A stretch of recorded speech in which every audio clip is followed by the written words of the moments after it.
What's going on, guys? Welcome back to Neeks Sports. It is a big day in the Euros today. I mean, we've already had a massive shock. How big a shock is it? I think it's a big enough shock. Netherlands versus Czech Republic.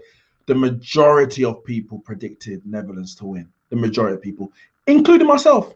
Including myself. I said that for me, it would be Netherlands plus either Germany or England in the semi-final on this side of the draw. Netherlands are out. Netherlands are out at the last 16 stage. And to be honest, I mean, it's a stage that some people didn't even predict they would reach. They went into a tournament very much derided by their own fans, the manager, etc., let alone by neutrals like myself, etc. I mean, I predicted them to get out of the group. I think I had them going further than the last 16, but no further than the quarterfinals. But they've been undone today. They've been completely undone by a well-drilled Czech Republic team who do have some quality. They do have some individual quality. The game, I guess, heavily turned on a red card for Matthijs de Ligt, a VAR red card, one that wasn't given initially. It was a yellow card initially, and it was overturned. And the right decision, rightly so. The first time I saw it, I thought, I'm not sure if that was deliberate, but the more and more you watched it, you're like, no, actually, he's clearly moved his hand towards the ball to stop it going through to, I can't remember who the player was running through, who would have had a clear one-on-one chance. So for me, that's the right decision. And after that, it was backs to the wall for Netherlands. Clear. Sorry, yeah, that was backs to the wall for Netherlands, and I think they succumbed to the pressure in the end. Go from a corner and then shit getting another. I think it's his fourth goal of the tournament. Is it now? Another goal to wrap up late on. The Netherlands out. What does that mean for the future of Frank de Boer? Sorry. What does that mean for the future of Frank de Boer? I don't know. We have to wait and see, I guess. But that was the end of their tournament. Czech Republic through, and they will play Denmark in the next round, which means we are going to get an unfancied shock team in the semi-final. It was always possible once we saw, especially this side of draw, open up in the way that it did. But Denmark or Czech Republic will be in the semi-finals. I would say either to play England or Germany, but the way that things are going, it might not be. It could be Sweden, it could be Ukraine. We have no idea. But what we do know is that obviously with Italy going through yesterday and Belgium and Portugal playing today, we will have a bumper tie in that quarterfinal between Italy and one of the two nations who we are going to be doing this live watch along with today. And the first one we're going to talk about is Portugal. The lineup, he's gone unchanged. Oh, actually, I say unchanged. That's not true because Semedo started against France, didn't he? But he's got a red card. He got a suspension through yellow cards, so he's out of this game. Most people don't have an issue with that, not upset by it because he has not been good this tournament. Diogo Dalot comes in for him at right back, but the rest of it is as was versus France in the group stage. Pepe, Ruben Diaz, Rafael Guerreiro, João Palhinha. He's starting over Danilo. Actually, he's starting over Danilo. He came off the bench in the last game for Danilo, who had concussion, and he started the game. He looked very good, and it shows that for me, performances are making the manager make certain decisions. You know, he could have easily brought on William Carvalho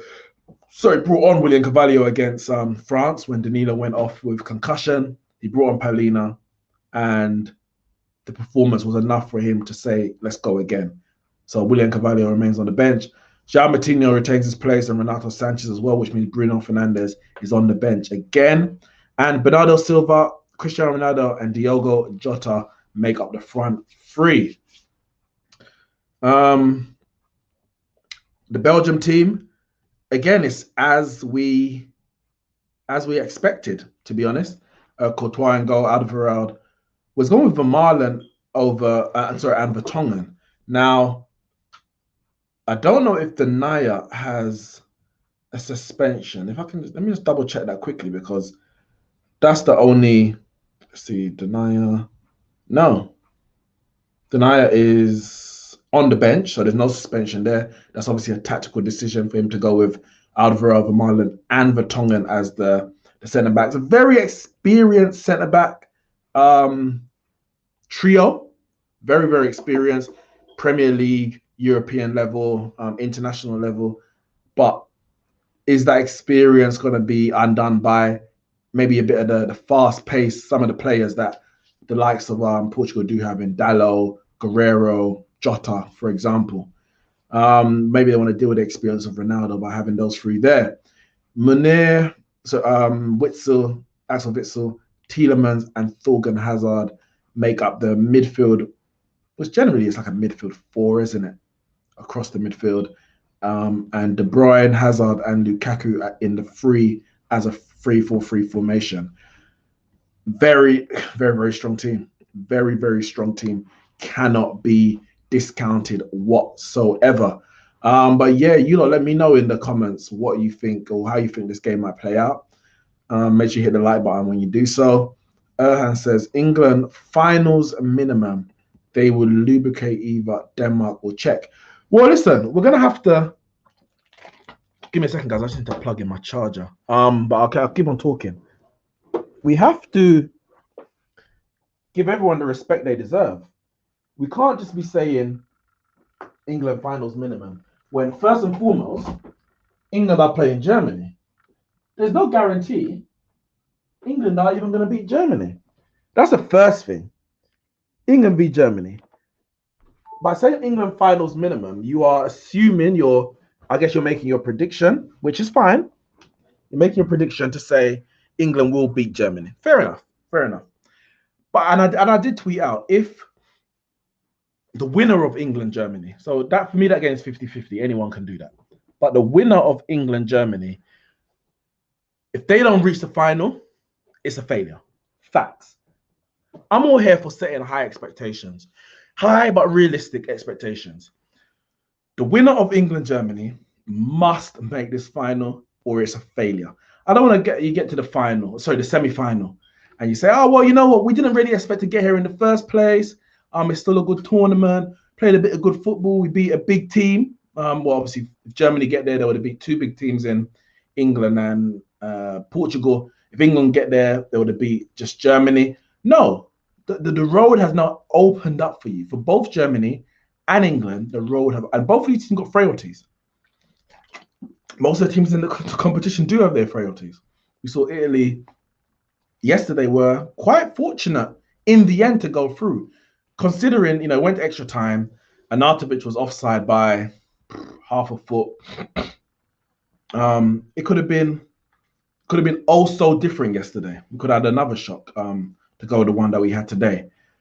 But the draw has opened up for one of those two teams. That must give them, if they need any more inspiration, any more motivation than they should have already, then seeing Netherlands get knocked out today should drive both of those teams even further.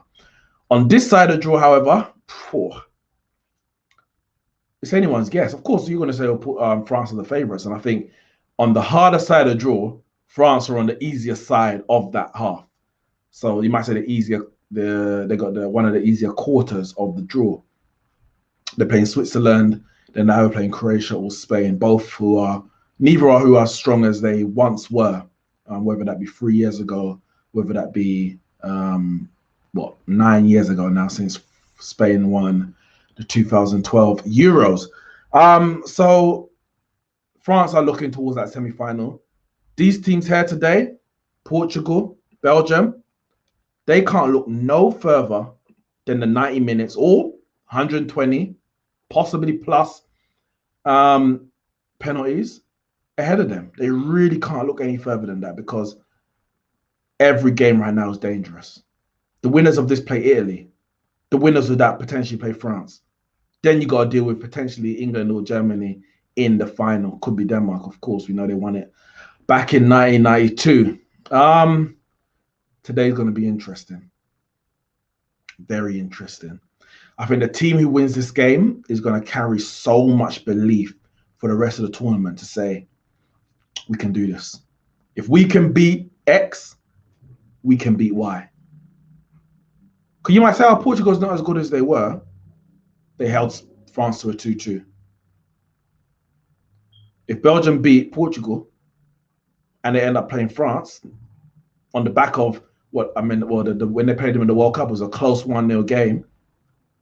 Why would they not be confident? They will have to beat Italy to get there. The team that comes out of this side of the draw, this Portugal, Belgium, Italy, they have to carry confidence into that semi-final. And therefore, and if they do, the final as well. This side of the draw is a true test. A true test. And I pray that Portugal come through this test. I hope Portugal come through this test. Obviously, the matchup today, we're talking Cristiano Ronaldo versus Romelu Lukaku. We're talking Kevin De Bruyne in the midfield versus Renato Sanchez. We're talking Jota versus Hazard. Eden Hazard, that is. Yeah. This is going to be a good game. This is going to be good. It better be a damn good game. Moada says, hey, happy for Dalot to be playing in such a huge match. Hopefully he can show what he has learned defensively in Italy. Well, and if he does, and he'll be tested. Don't get it twisted. He will be tested. Maybe Ollie might have a look and say, maybe I don't need to go out and get a right back. Maybe I can spend that money elsewhere. Maybe. Very interesting. Very, very interesting indeed. What I'm going to do is I'm going to get the live statistics up for this game. Whilst we're doing it, I think it's just me today. Carl may join us. Later today, but it's just me today. No problems, no worries. You don't like me, don't you? Make sure you hit the like button if you do. Make sure you hit the like button if you don't. Let's see, bear with me 1 second. Just going through the national anthems. My prediction. Let me know your prediction in the comments.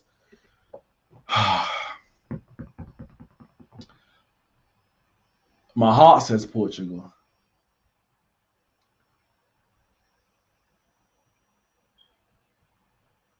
My head says Portugal. Come on, Portugal.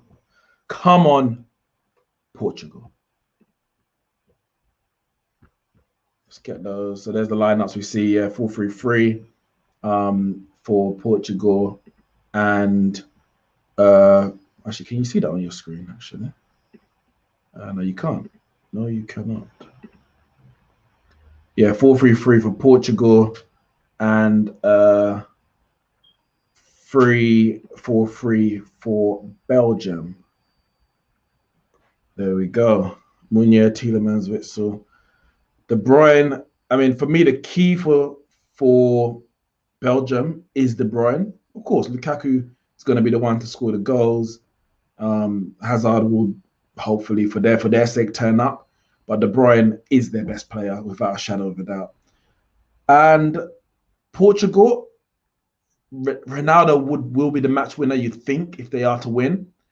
Renato Sanchez is so key. He came off the bench against Hungary, changed the game. Came off the bench against Germany, changed the game. Started against France, and for me, he was one of the top 2 best players on the pitch. Paul Pogba being the other one. So if Portugal are to win this game, you suggest he's going to have a good game. But I think what's even as important to that is the Portugal defense playing well. They weren't bad in the first game, but in the second game and even the third game, frailties.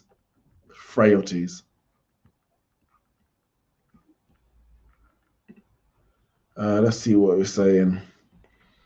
Alok Kumar says, prediction, last game for CR7 in the Euros. Last game for Ronaldo, sorry, looking at my window. Yeah, last game for Ronaldo in the Euros. Hopefully you're wrong. Mawada says 2-1 to Portugal.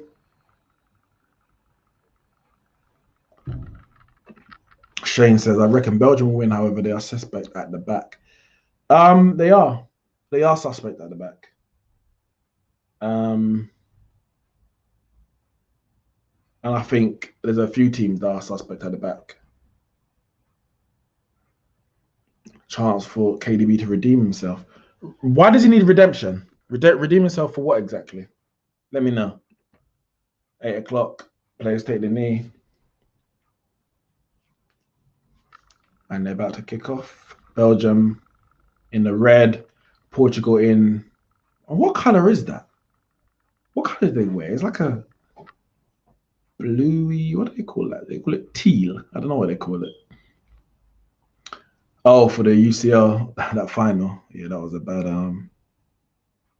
That was a bad game. He was poor. He was poor. The injury obviously didn't help in the sense that you can have a bad game for 60, 70 minutes, but if you come up with a moment, then that changes everything. To put the perception, everything changes. But through the injury, he wasn't able to even have that moment. Even have that moment. Again, there's the stats up on the screen. If you look can see that, you can see that. Come on, Portugal. It's gonna be tough. It's gonna be tough.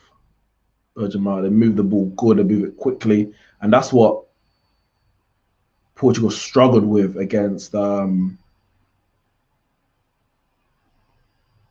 Germany, moving the ball quickly, switching of play very, very quickly from right to left, or generally from right to left. It was Kimmich over to Gossens, but at times from left to right as well.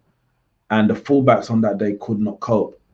Diaz versus Lukaku, that is going to be an interesting battle. That's going to be a very, very interesting battle. Some people, obviously, different people have agendas, don't they? But the few games in this tournament, I'll say about 2 of them, Diaz has been caught lacking against Germany and France. Now, I'm not saying anything like he's a fraud, this, that, whatever, but these are the moments where you need to stand up. He didn't stand up in the Champions League final. He hasn't stood up in this tournament so far. People are talking about him on Van Dijk levels. Well, prove it. Prove it. Now, would Netherlands have gone further with Van Dijk in the team? Very possible. Very plausible. With Diaz, you're here, and you've got some quality players around you. Pepe is a hardened warrior. He has been there, done it, got the t-shirt, as they say. He's done it all. He's done it all. So what can you do? Because the first game, especially, the second game, horrible game against Germany. Neeks, off topic, however, do you believe the rumours on United being interested in Camavinga? To be fair, it's not even the first time I've heard that we're interested in Camavinga. I think this was last summer they spoke about this.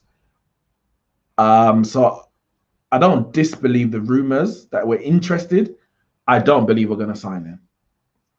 I think when I've heard that, well, I've heard a few things. I haven't actually read any proper articles. I've just been reading a few tweets and etc. from different sources.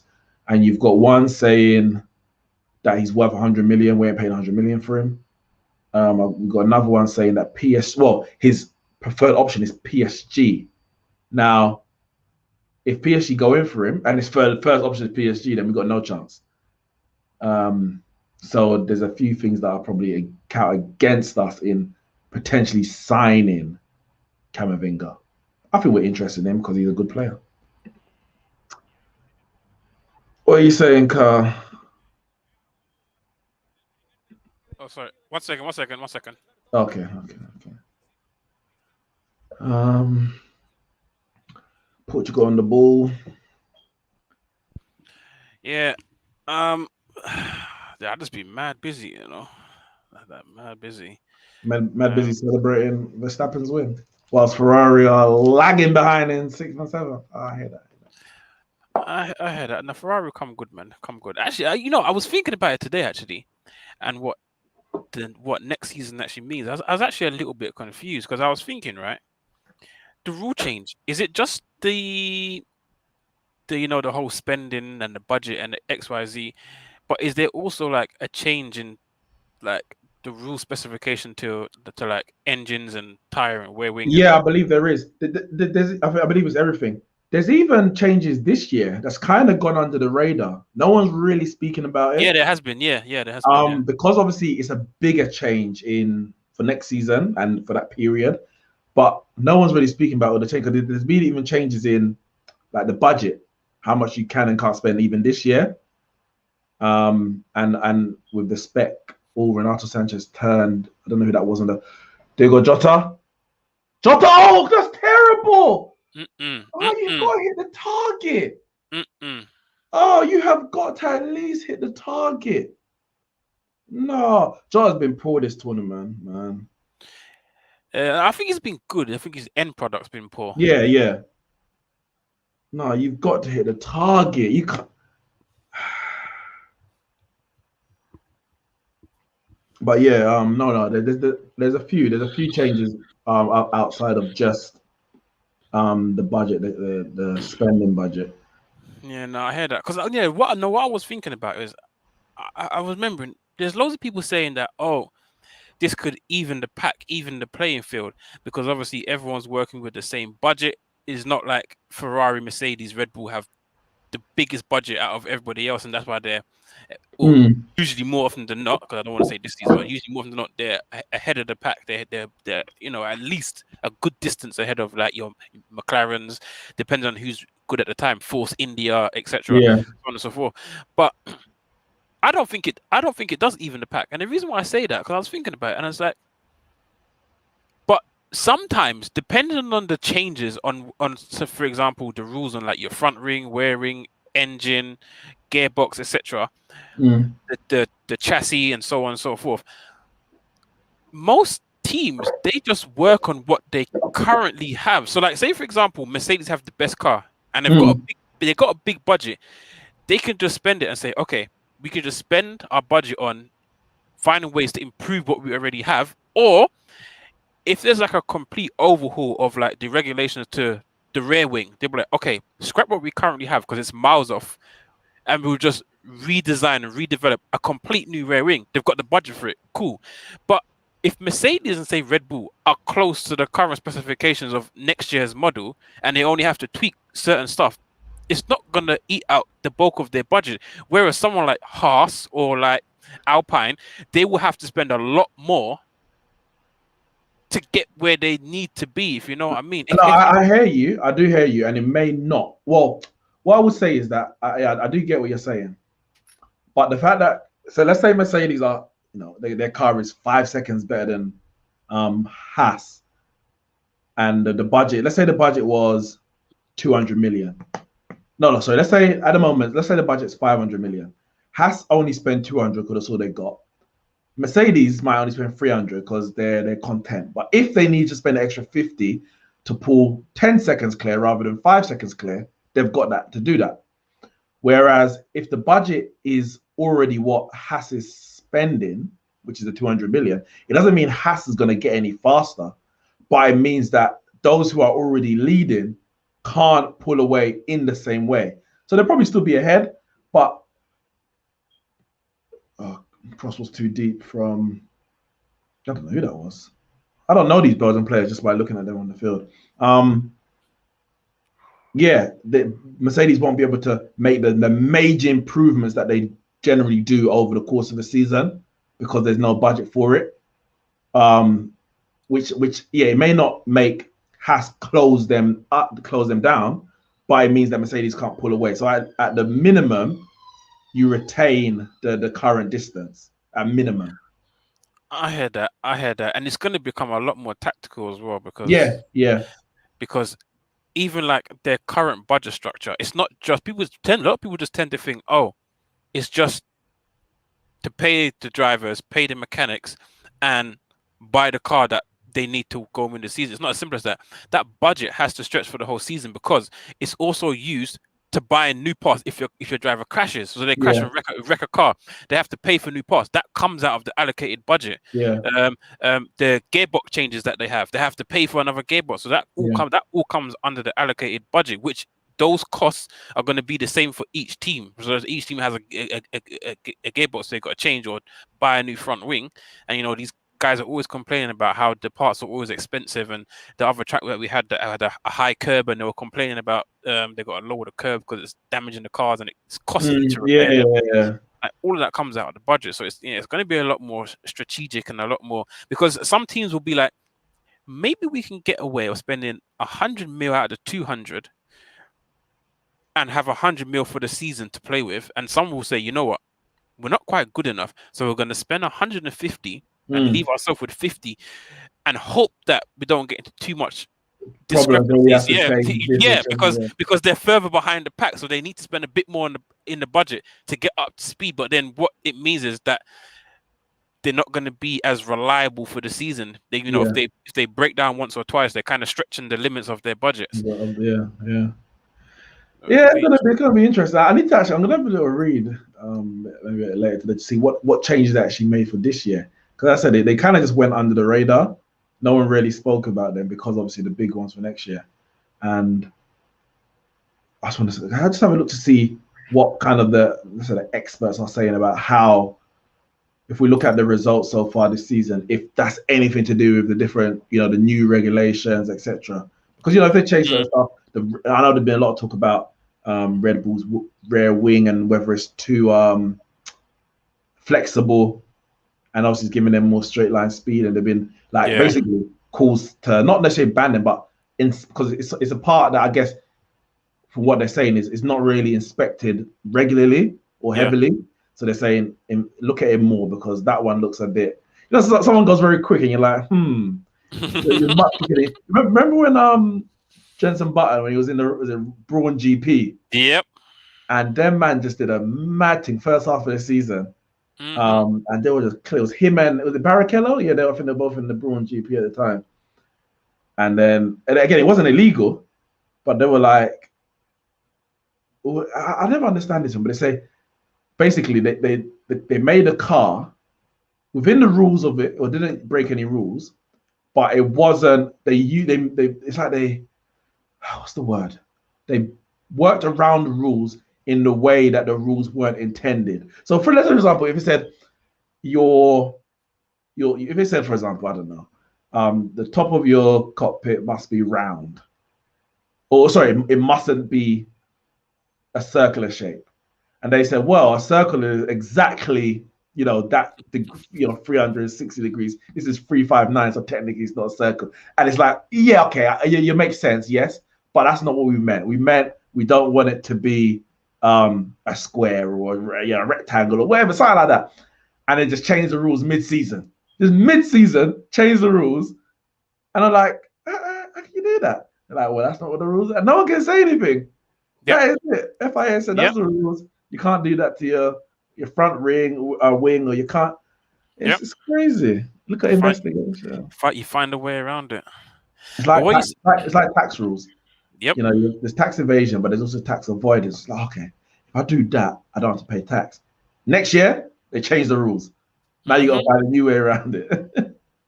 Yep. Always a man trying to make a quick buck or two. What are you saying, Neeks? Can Mercedes close that gap for next week on the same? No, not for next week. No chance. No chance. Same track. No way. What, Max getting a double win, yeah? 100%. That'll be 3 in a row for him. So, yeah, 100% for me. The Red Bull again, but for individual error or mechanical breakdown, that would that should be a Red Bull win. Then it's Silverstone the week after. Hamilton's got to win that. Hamilton has to win that. You know what? I don't think he does. Because the reason why I say that is because Silverstone is very similar to Austria in the sense that They're both very fast tracks. They rely a lot on top speed and straight line speed, and we know Red Bull winning that department at the moment. They're winning in straight line speed. They're winning in top speed, and not only that, Silverstone has a very low tire degradation, just like Austria. So the conditions are very similar. The only difference is that over here in England, the weather plays a big part. Like you just never know when it could. Yeah, if it rains. Could very well rain. Oh, actually, to be fair, that means yeah. So next week, I think Hamilton's only hope, Mercedes' only hope, is rain. Hopefully, that the weather's worse this week because they were talking about 40%, and a cloud came above, but it never opened up. It wasn't really on the radar. It needed rain. Level it out. Apparently, it started to rain when they were on the podium. Oh, is it? Yeah. Yeah, need a look of rain. But the summer break where they go away and do all their little working on this or that, that's going to be so huge for Mercedes. When they're usually good at that. Yeah, they are. The last time Hamilton had the challenge, obviously against Ferrari and Vettel, 2018. See, they were better in the first half, and then come the second half, Mercedes did whatever they did. I don't know what they did, and they came out all guns blazing after that. They're going to need something very similar because this season is seeming like that, where you've got obviously, you got a potential title winner. Obviously, in Vettel's case, he was an actual champion 4 times, and but the car is good in the sense that means the other driver in the car is also in play, also being able to affect results and play with like decision making, etc. strategy.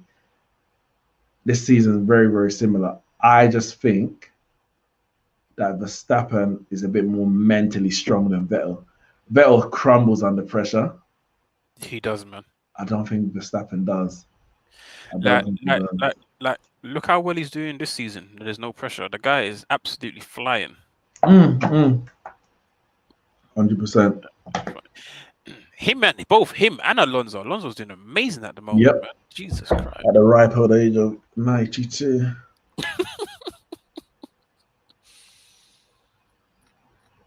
To be fair, I think it's been a very good season. I think everyone's doing well. Like everyone's had a moment where you said, yeah.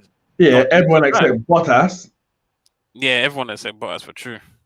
Even though the one time Bottas was doing well, they buddy couldn't get the wheel off the car in Monaco. Was it?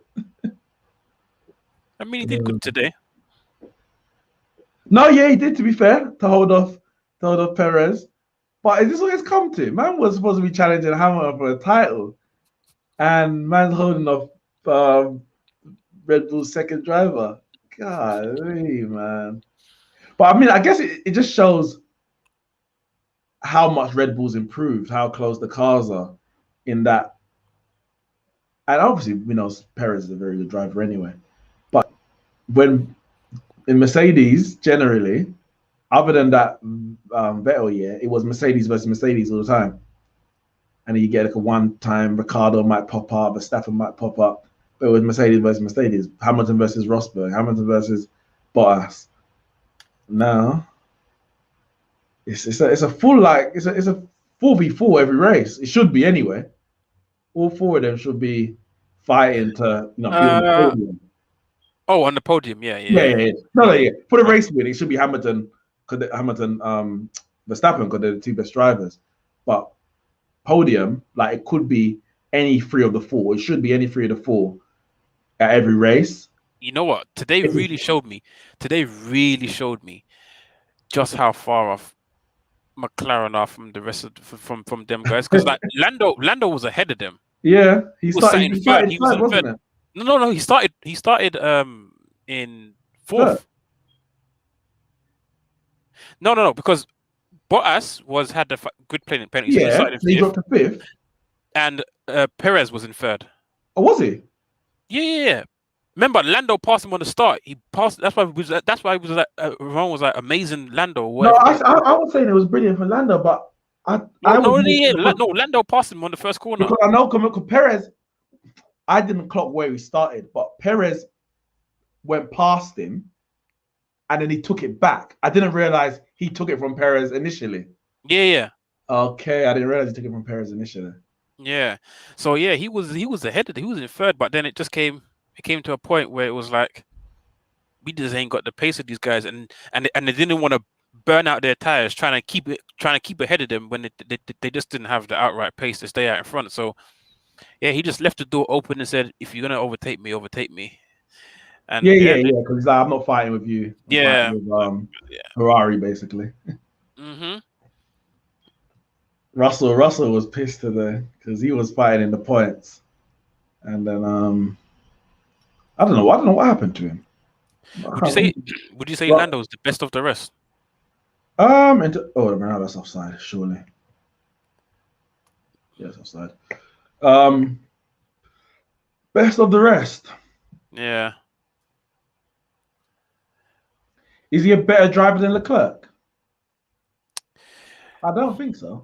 I mean, in terms of with his car combined, I think he is, in the sense that If we're talking about he is the fifth favorite on the track. Yeah, because of like him and the car. But if we're just talking pure driver, yes, I mean, if you talk pure driver, Bottas isn't even top 4, so that's another issue. It's so true. The thing is, it's so hard to say because I generally think that you put Alonso in that car, I think he does better than Lando. Not saying that Lando's not a good driver; he's very good, but like, your camera's gone off. Yeah, I know. I'm just switching it. What is when I don't turn on the fans on my computer, like I think things just tend to overheat and they just turn off to cool down. So I'm turning them on now. So I'll get my camera back. They're very But it depends, innit? If Alonso was at McLaren, then maybe they could give him a car and he would do better. If we're talking about that specific car, maybe not, because if you look at how Ricciardo has gone over there, that's not a foul, Ronaldo. You just ran into him. If you look at Ricciardo, he's gone there, and obviously how everything's set up, it more favors Norris right now. And yeah, so if Alonso was just to go over into that car, it may not. I don't know. I just think Alonso's like all-round, well-rounded driver, man. I just think he can handle anything. But you just never know. But he's a bit older now, isn't it? Has he got the same? Plus, I just genuinely believe that they just don't make both cars as good as each other. Like, I just don't think Daniel Ricciardo's car is as good as Lando's. I'll be honest with you. Like, I just don't think Bottas's car is as good as Hamilton's. 1 second, I'll come back. My door's knocking.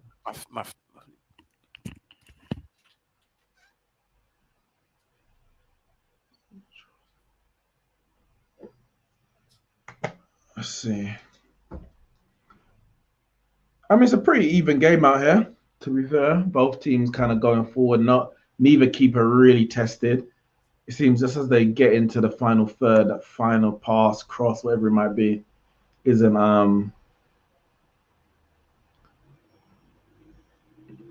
let me just as they come to that fight, Ronaldo's running down the left.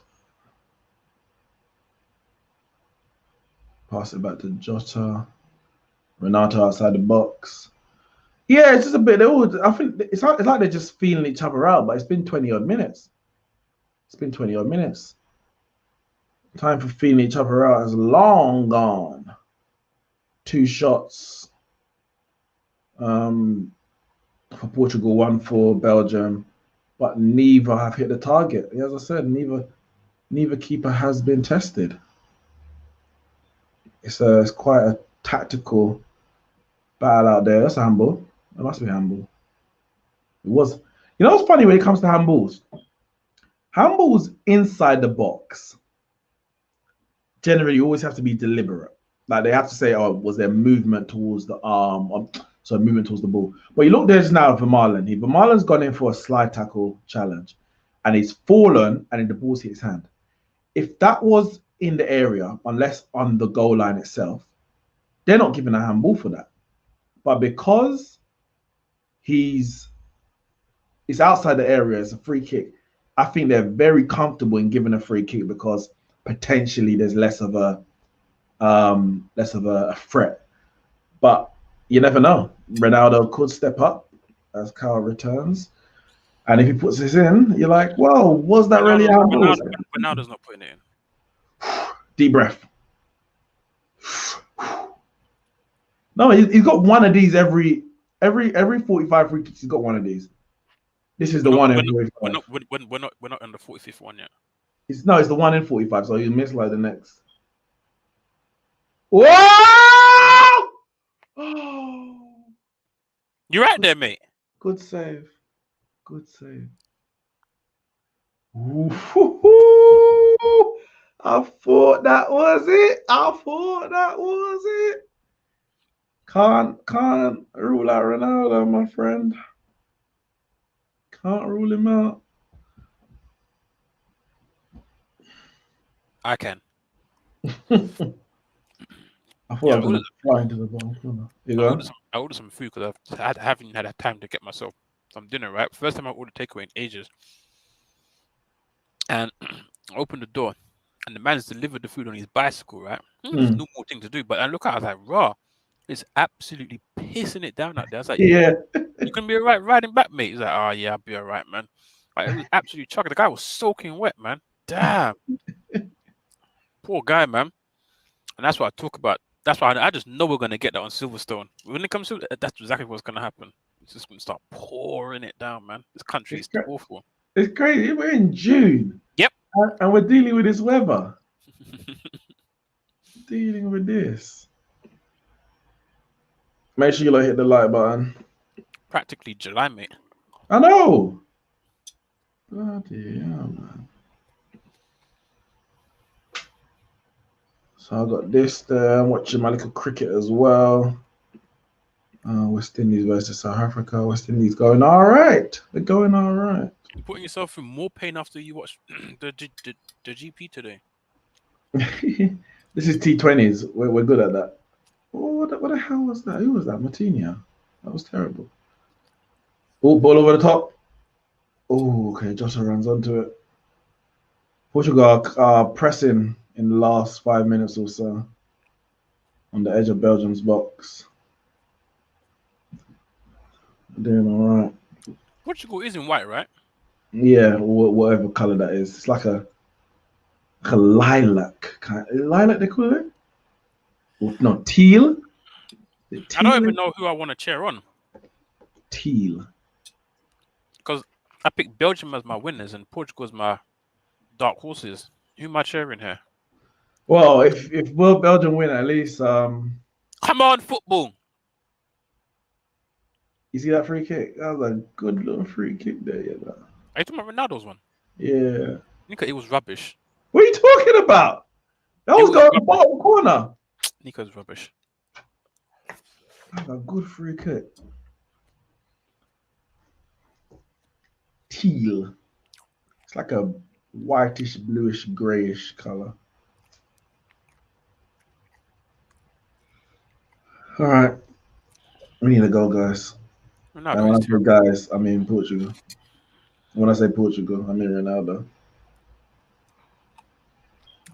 And when it says Ronaldo, he means an own goal. Let me see what there. So I got the. Let me see what these statistics are saying. Neeks, did you talk? Did you mention or drop anything about the Denmark and the Czech Republics going through? Yes, I did. I spoke about it. We can speak about it as well. Once, give me a second. Yeah, we got 50% possession. As I said, it's very even game. 88% passing accuracy. It's just very even game. 2 shots on target. Oh, the header from the rebound of the free kick. Okay. I'll give you that one, statistician. Yeah, man. Netherlands, God, I mean, at the beginning of the tournament, no one voted Netherlands for anything. Yep. And they go out of the group, obviously, 3 wins out of 3, 9 points. And that side of the draw opened up. And we're thinking, Netherlands in the semis. Netherlands out in the last damn 16. Yep. Yeah. Yep. Maybe they just showed why they were ranked outsiders, isn't it? Just rubbish. Exactly. Awful. Awful team. Don't worry, Italy about to suffer the same fate. Did you yeah, quarterfinals Italy against one of these two. Mm-hmm. And I mean yesterday they were fortunate. They were Very, fortunate. very. What was it? A couple of disallowed goals, or was it one? But I can't one remember. disallowed goal and obviously went to extra time and they scored, but that could easily have been curtains for them, boy. Could easily have been curtains. MN says bricked it. Did you watch the Netherlands game? All the No, highlights. no, I didn't have time. No. There was a handball, so Delict got sent off a red card. And yeah, because I don't know, he felt like the striker was behind him as he went across the striker, and I don't know if I don't think he was tripped. He fell, and as he was falling, obviously the ball was running away from him, and the man just scooped his hand around to hit the ball out of the player's path as he was falling. So because if he didn't, then the ball would have ran on, the player would have ran through 1-on-1 and go. And I think the referee gave a yellow card at first and a free kick. And then it went to VAR. It's like, nope, straight red because. But that's the same thing that we saw in the Germany-Hungary game. What was that again? I don't know if you were watching it because at the same time you was watching the Portugal-France and I was watching the Germany-Hungary. And I think it was when Hungary were 1-0 up and a through ball came in from the left-hand side. I can't remember which Hungary player it was, but he was running on, beat the fullback. So who was playing right back? It was probably Kimmich. And Kimmich isn't exactly quick. Running back. And he tripped and fell over himself. And as the player was about to enter the box, remember that was the time when I was shouting, penalty! Yeah. But it was on the line. And he had scooped the ball back towards himself to stop the player from running in onto the box. And he got booked for it. And I was like, wait, it was a deliberate handball. Why is it not red? And he was like, yeah, but it wasn't a clear goal scoring opportunity. That's why. So it's a straight. So he got a yellow for deliberate handball, but it got overturned to a red for. Because if he didn't, the guy would have had a 1-on-1. Whereas I think if I remember that one, it was on like the left hand side or something like that. I can't remember. Yeah. And I think there's a few defenders around, but yeah. So yeah, he got sent off, and that was that. To be honest, like after that, Czech dominated the game. I mean, what's it called? Netherlands had a couple chances to take the lead before that. It was a 1-on-1. Malin went through and he tried to go around the keeper, and the keeper stopped him. I think the ball fell out to Depay from that rebound, but the keeper smothered that as well. Yeah, I wasn't watching the game proper. That was the one chance I did see. That was poor, man. Yeah. That was poor. That was clean on goal. Ooh, wicked West Indies. That's a good review. Wait, Windy is batting or bowling? Bowling. T20. South Africa are 152 for 6. The only reason why Windies can do decent in T20 is because they can throw the kitchen sink. Yup. Yesterday we chased down 161 with 5 overs to spare, and they hit more 6s than 4s. And of the 161 that they chased down, 126 of it was in 4s and 6s. Like they was like, we ain't running, just crash bang wallop.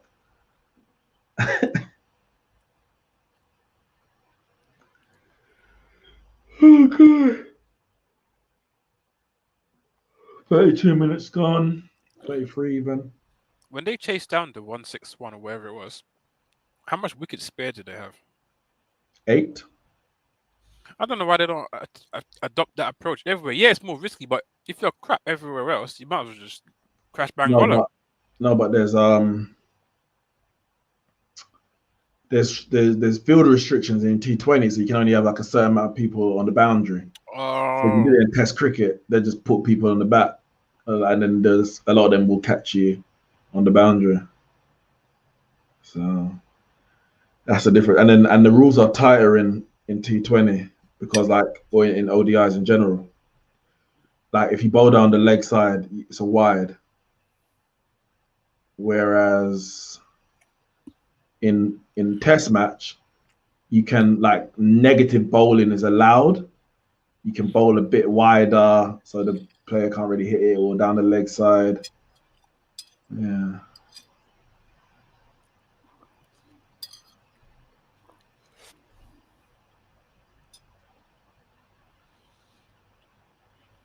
This is Terry. Portugal's build-up play is so. Bruno's having a stinker. Take him off. Bruno's not on. I know, he's being sarcastic.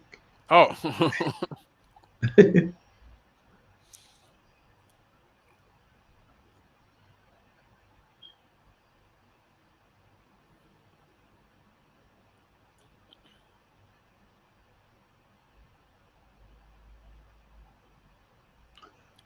Sorry. This game needs a goal. It does, but it needs to be Portugal goal.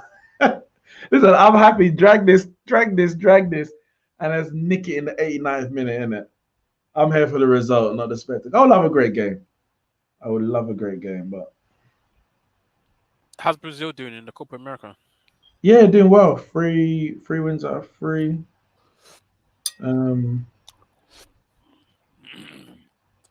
It's a shame Messi's winning that. Messi, man, nothing.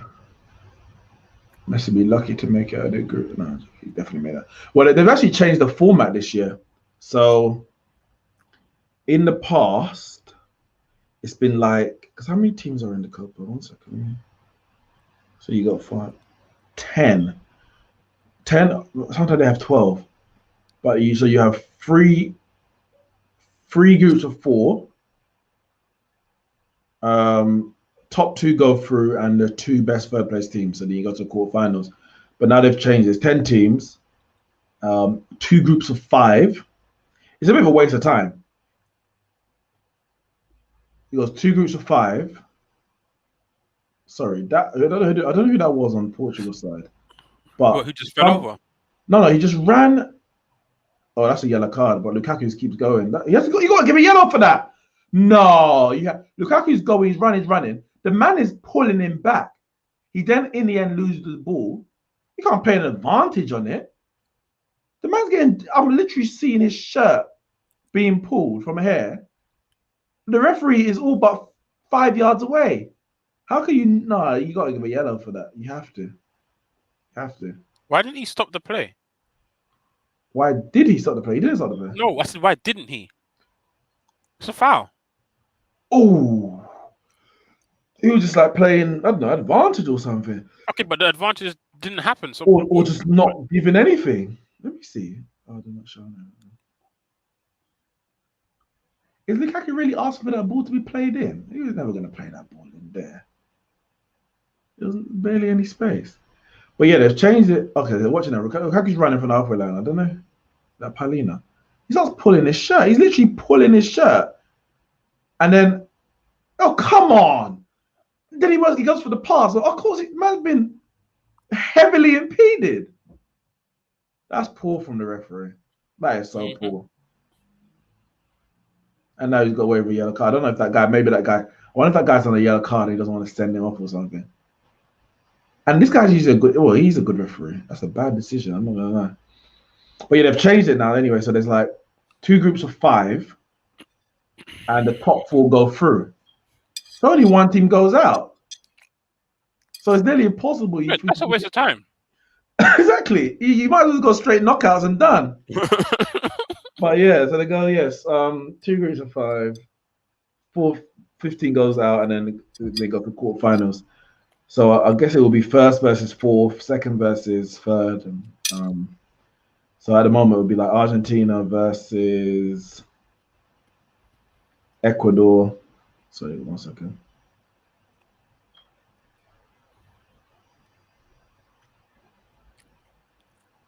Yeah, it would be like, well, Brazil's through. They've got 3 wins from 3. Colombia's through. Argentina have got 2 wins and a draw. So they're through. Actually, Argentina's group's done. There's 1 more game to go, but Bolivia's on 0 points, so they can't go through. So it would probably be Brazil versus Damn, who's Uruguay playing the last game? Paraguay. Golly. To be fair, a lot of these teams are tough. As it stands, it's Brazil versus Uruguay in the quarters, and it'll be Argentina versus Ecuador. Brazil's group is easy. I say easy. Easier. Yes, easier, which means that Argentina's potential knockout game is easier. So obviously, they're playing teams from this group. Brazil won their last game in the 100th minute. Casemiro scored from a corner. 90 plus 10. I can't remember why. Why was there so much stoppage time? I can't remember now. I did see the highlights of the game. I can't remember why there was so much.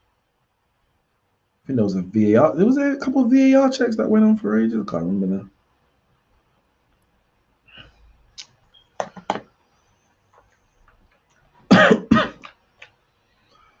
Portugal corner, 40 minutes gone. This game is just going. Nothing's happening. Oh wait, I just clocked. They dropped the Mado. I think he's suspended, but yeah, he's not playing. Oh, that giving up with that guy. Thank God. What happened? Yeah, you're right, man. This game needs a goal desperately. This is. And hopefully it's the Kevin De Bruyne train. This is dire. No, Eric.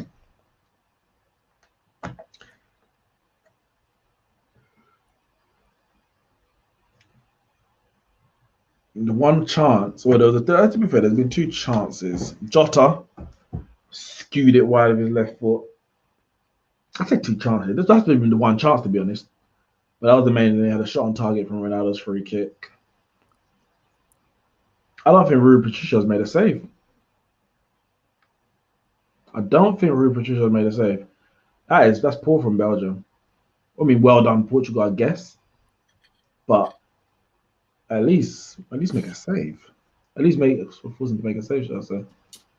Lukaku bullying Diaz, lays it off to De Bruyne, blocked by Guerrero, I think that was. Shot! Oh, what a goal! What a goal by Thorgan Hazard. What a strike. No chance for anyone. Everyone, the Portugal team, completely blameless for that. Let's have another look at that. Jesus. What a strike by the real Hazard. What? That was beautiful. That was beautiful. I mean, what a goal. That ball from Belgium can't make the keeper make save. Save that, then. What a strike. Let's go. This is the tournament winner. I told you guys, man. Belgium. Swerved. That went into the keeper and then swerved away. Oh, that's great. That's a great strike. That's a great strike. The real Hazard. Will the real Hazard please stand up? And then Kylian takes his stance, his stand. I'll be honest, as great of a strike that was, the keeper's got to do better. No, it moved. It moved. Neeks, I hear what you're saying, but he should be more central of his goal. Like it only went a meter or so either side of him. Like it wasn't. I feel like the keeper should do better than there, man. Like when you first saw it in real time, you're thinking, "Oh my god, that went far corner." It's almost gone down the center of the goal, almost. I hear you, but he had it. He had it covered, and then it moved. I do hear you, but I'll give him the benefit of the doubt. That was a strike. Ramon must be loving it. This is his tournament winners.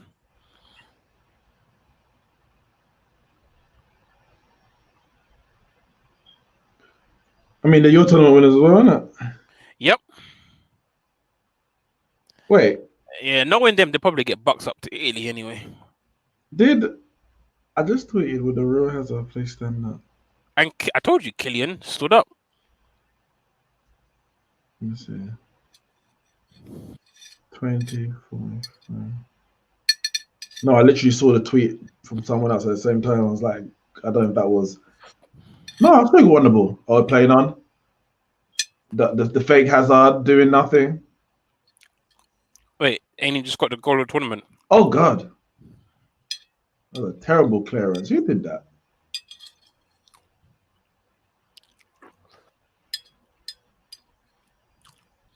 Damn, that didn't touch the sides, man. I hate when that happens.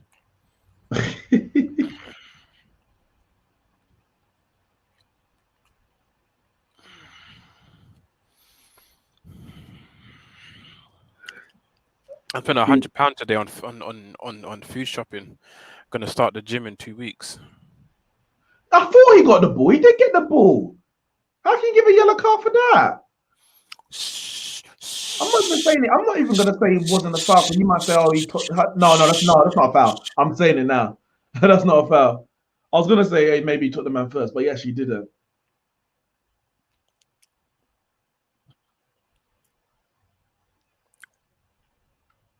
Oh, he should be sent off for that, man. Oh, shut it. He's gone through him, around him, all at the same time. He's hooked the player's leg. He's got his ankle caught in the ground. He could have broken his ankle. Send him off. Jesus Christ. Now, guys, do not listen to Neeks here. The guy should be sent off. Could have broken his ankle. Man said dangerous tackle. That's a strike. That's so dangerous. What do you mean? He could have broken his ankle, Nika. What are you talking about? How could he have broken his ankle? Did you not see how his leg hooked around Kevin De Bruyne's left leg, and his foot was over his ankle, and his ankle got stuck in the ground. He was toe. His toe was stuck in the ground. Why is his ankle getting stuck in the ground? Because he hooked him. Please. And then because now his foot is stuck in the ground, he's hooked him. He could have snapped his ankle. Oh my God! Send him off. VAR. Send him off, man. Barely touched them. Nope, that is poor from the keeper. Should be saving that. They're just showing it again in ultra slow motion. Should be saving that. The ball's moved about 5 centimeters. Oh, I got by the real Zod. The real Zod.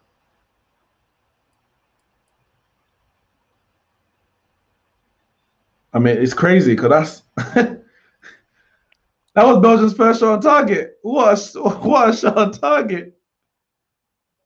God. Yep. And as usual, Ronaldo complaining, man. This guy's such a serial complainer. He's a woman. Oh, cross was just above Ronaldo. Put back in. Oh, that ball from Martinia. I think that was Martinia. I was watching the game yesterday. What game was I watching? Was it the Denmark or the Italy one? I think it was the Italy one. Where was Italy yesterday? Was the Italy match yesterday? Yes. Yeah, it was.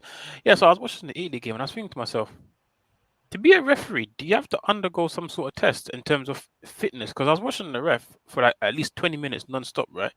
The guy was running up and down, and backwards and forward. Like, the defender plays a long ball forward. The referee's gone up like he's chasing the ball. The guy just running backwards and forward. And I'm like... Oh, it was at half time. Yeah, you got to have a certain level of fitness. Like, yeah, it's fine with your refereeing a match like Man City versus West Bromwich Albion, and it's 80% is outside the West Brom box where you got to do stand there and watch the football. Calm. But in a game like where we had Portugal, Germany, where it's back and forth, I wouldn't want to be that ref, you know. That is tiring. Yeah, they got to go for their fitness tests. Damn, that is stress. We're saying Neeks. Portugal can come back into this? They can. They can. Belgium, as I said, have one shot on target. But now Belgium on the counter is going to be the problem because they're going to be happy to sit back and soak it up.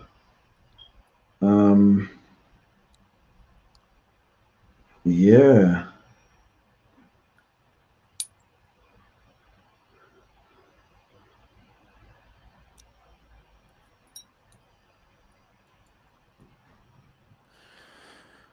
Oh.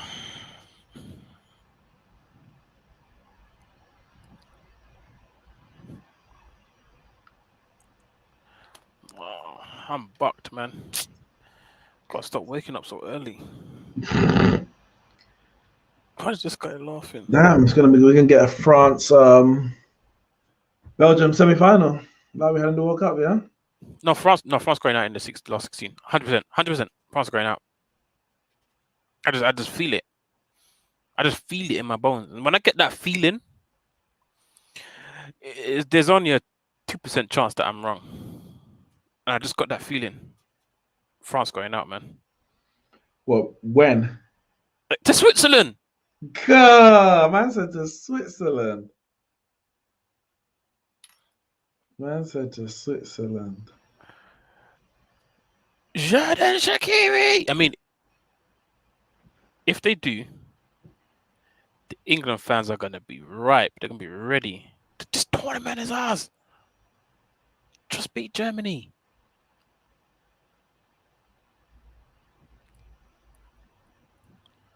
Man United fans are so toxic. Bruno is not playing. How are you trying to throw him under the bus after everything he's done for your team? I'm confused. To be fair, Other they're not fans, wrong. I hear that he's not. I hear that he's not playing, but they're not wrong. Wait, no. Man United fans are saying, there's a multitude of stuff, but it's like, this is why Bruno's not playing. Look how good Ronaldo Sanchez is. My friend, he is your player. Why are you trying to drag? It's not like Portugal's even winning. It's not like Portugal are winning. Look what they're doing without Bruno. They're losing. They are losing. And Bruno, imagine Bruno. Listen, if Bruno comes on and he scores, in it. Well, I'm like, listen, other fans, I expect it. He's supposed to get up. Listen, I'm going at Eden Hazard because I know there's all these Chelsea fanboys who love him off. But if Wayne Rooney was playing, he ain't as good as he used to be. I'm not going to be going after him. Why would I do that? But I expect rivals to do it. Why? I don't get it. Bruno's not even on the pitch. There's nothing to say. He's not on the pitch. Because they don't like their player, innit? It's toxic. Like there's some Liverpool fans that don't like Salah and want him out of the club. Yeah, if anyone don't believe me, there are Liverpool fans out there that do I not know like there are, but not even just the one you're talking about. There's another guy. I don't know if he's watching. Ryan. He comments on it sometimes. Man's like, Salah's overrated. Salah's trash. I can't take your opinion seriously after that. I really can't. If you think Salah's trash, you don't know football. You don't. You say I prefer X player over him. I don't like his style of play. Cool, but you can't call him trash. It means you just actually don't understand the rules of football. That's the only thing I can deduce from that. That's the only thing. Everyone can't be, oh yeah, I'm gonna dribble and take. And I say that that's how I don't do it, but make these silky passes, 95% pass accuracy, given. Some man are just, I'm direct. I'm gonna go and try and score, and there's nothing wrong with that. You need to have a bit of both in your team. You have some players who are just there to score, and you others who are willing to do a bit of creating and possession and all that. Yeah, they have a problem with that because if Man United were to go get a striker that scores goals, it will just show Bruno even more just how ineffective he is. He will be less important to Man United, let's say. At the moment, he's very important because you don't have a striker. It was Anthony Martial, and he wasn't good enough. You're right.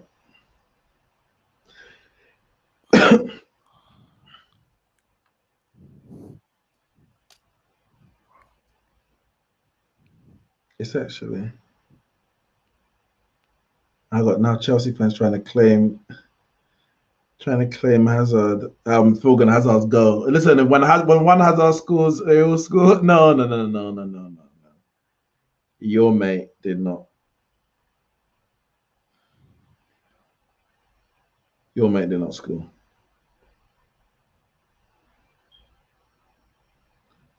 Yeah, Man United fans are toxic. No, serious question. Is Eden Hazard done? Is he finished? Yeah, man, he's done. He's done. 100%. He's finished. Hey, no. And I say finished, like, yes, he's a professional footballer, maybe to do X, Y, Z. But if people are expecting, I wonder if we're gonna get the old Hazard back. That ain't ever coming back. That ain't ever coming back. Mowada says the real Hazard showed up. God damn. Okay, on this tackle, I did get my charger, you know, but on this tackle, you need to watch it again. Is what you need to. Are you talking about the second part, as in not the initial challenge? You're talking about that trailing leg or something? Is that what you're talking about? The whole thing? Because he's come through the back. He's come through the back of him. He's come through the back of him. No, he didn't. He came through the side of him. He came through the side of him. He came around the side and got the ball. And whatever happened after that, it's not his fault. Like legs tangled, isn't it? No, man, don't work like that. You know that, man. It was so dangerous. Didn't even touch him. Like, it's the fact that if you're not side by side of a player or in front of them, like making a tackle from behind, because he physically can't see in front of Kevin De Bruyne, like where his feet are, where his legs are, because he's behind the player. To lunge yourself forward like that, it's dangerous because you just don't know if the player is going to make that sudden movement to the right. You don't have the perfect view of what the player is doing with the ball at their feet. It's just dangerous just to even attempt that tackle, whether it comes off or not. In his case, it didn't come off too well. It was like because it wasn't like a straight tackle. It was more of a hook. His leg came round and it hooked. Yeah, he may have got the ball first, but there was always going to be a follow through or an after collision because he hooked his leg around because he used his left leg, meaning that he could bend his leg and hook around Kevin De Bruyne, and he's caught his ankle, nearly snapped his ankle in two. Damn, man, it was so dangerous. Guy should have got sent off. Honestly, should have got sent off. It was horrible. You hate to see it. I'm sure if it was that bad, VAR would have cheated Portugal. VAR is not brave. They haven't overturned one decision in this tournament. It would have to be an absolute catastrophic error by the referee.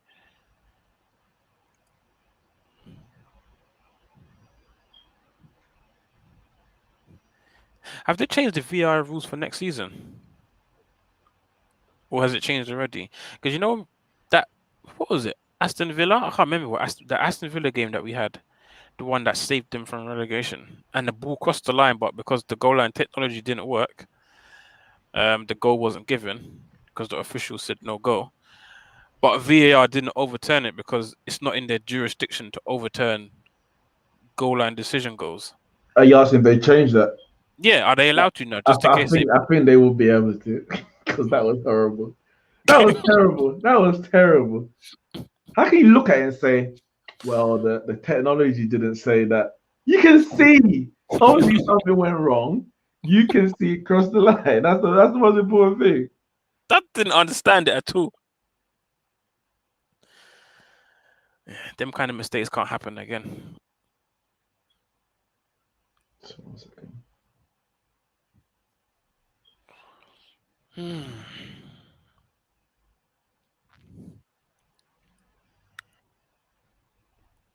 Yeah, that was, and I mean Aston Villa, lucky to be in the Premier League. I'm coming back. I need to get my charger. Cool. Dead 45 minutes apart from the goal. You're not wrong. Neeks would probably say Ronaldo's free kick was a little bit exciting, but it definitely wasn't. But yeah, you're not wrong, Emin. It was a very, very boring half.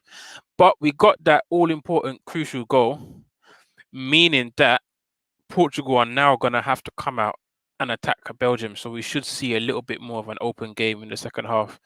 A bit more attacking intent from Portugal because obviously they're losing as it stands. They're out of the tournament. So yeah, hopefully we can see some more intent from Portugal. And what that will mean is they'll be a little bit more exposed to the counter-attack at the back because they're throwing more bodies forward because they need a goal. I mean, what what we wouldn't want to see is a goal in the first 5 minutes from Portugal, because what that would mean is they go level and it will probably go back to being a boring game because no one will want to throw the kitchen sink. Hopefully, it stays 1-0 for as long as possible, because the more desperate Portugal get, the more men they throw forward, which means the more chances Belgium have to counter attack and score. I need to ask Neeks a question when he comes back. Oh no, I got it here. Here's the comments. Okay.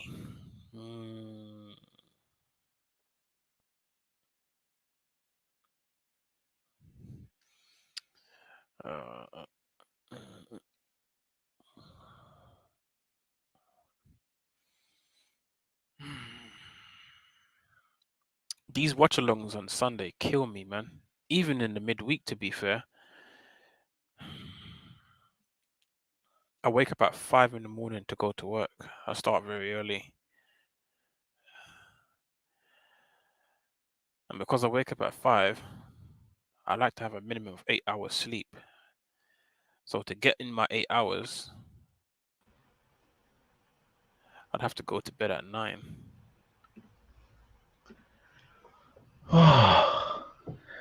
All right. I need Portugal to step up this second half. I mean, for two reasons. One, obviously, I need a goal to get back in the game. But two, we just need a better game, because that first half was boring, man. No, but I was just saying to chat, as much as it was boring, I think the goal came at the right time, because now it means that Portugal have to attack. They have to come with a bit more intent if they don't want to get eliminated from this tournament.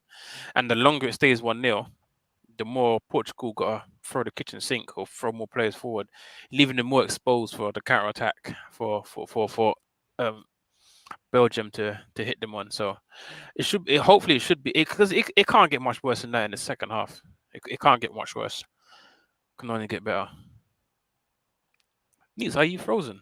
I'm here, man. I'm here. Sorry, I was going through. No, I put out a tweet. Yeah, man.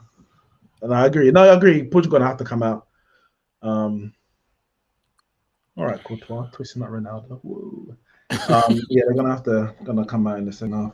No, I put out a tweet. I said, Man United fans are so toxic. Never known a fan base to attempt to throw their own player under the bus so much, especially one who's been as good as Bruno has.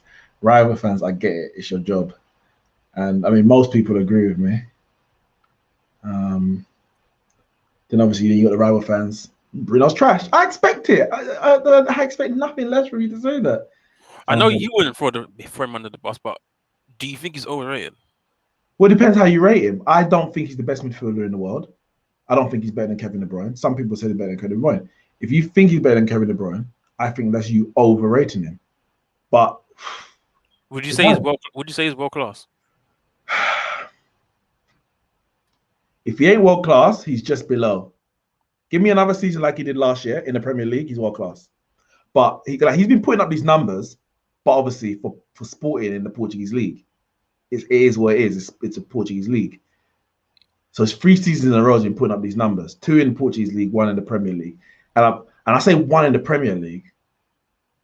Half of that was it's actually a season and a half. Obviously, he joined in January. Give me another season of this in the Premier League without a shadow of a doubt, is world class. Again, not as good as De Bruyne. De Bruyne is the best. Well, he's the best midfielder in the world. I've been saying that for a couple of years now. Best midfielder in the world. Bruno can't just come 1 year. Oh, now he's the best. It doesn't work like that. But for me, De Bruyne's the best. Bruno he's as close to world class as you can get without being world class, I think. So I'll say right now, no. I need big performances in Champions League knockouts at the international level, and obviously the consistency in terms of season after season. That makes you world class. I heard that. No, I would say he's close to world class. But for me, what it is just that it's just certain aspects, certain of his attributes are just a bit off for me. Like, yeah, he scores goals. Like late runs into the box, he scores goals, he scores penalties. He does his job. But like his ball retention or passing capability and creativity, like, it's not all of a world class standard. His goal scoring ability is world class. This is it. It depends what. So then, is he being judged incorrectly in the sense that I'm not saying he's a striker, but you don't say Lewandowski's not world class because his passing isn't great. If Bruno's putting out the goal scoring numbers that he is, that but that's the thing though. I think he's being enhanced by the fact that Man United don't have a 20-30 goal Premier League goal scoring striker. So it's like Bruno is your goal scorer, if you know what I mean. But if say for example, Man United signed Harry Kane this summer, signed Harry Kane. Bruno don't get. I don't think he gets half the amount of goals he does. I genuinely don't think he does.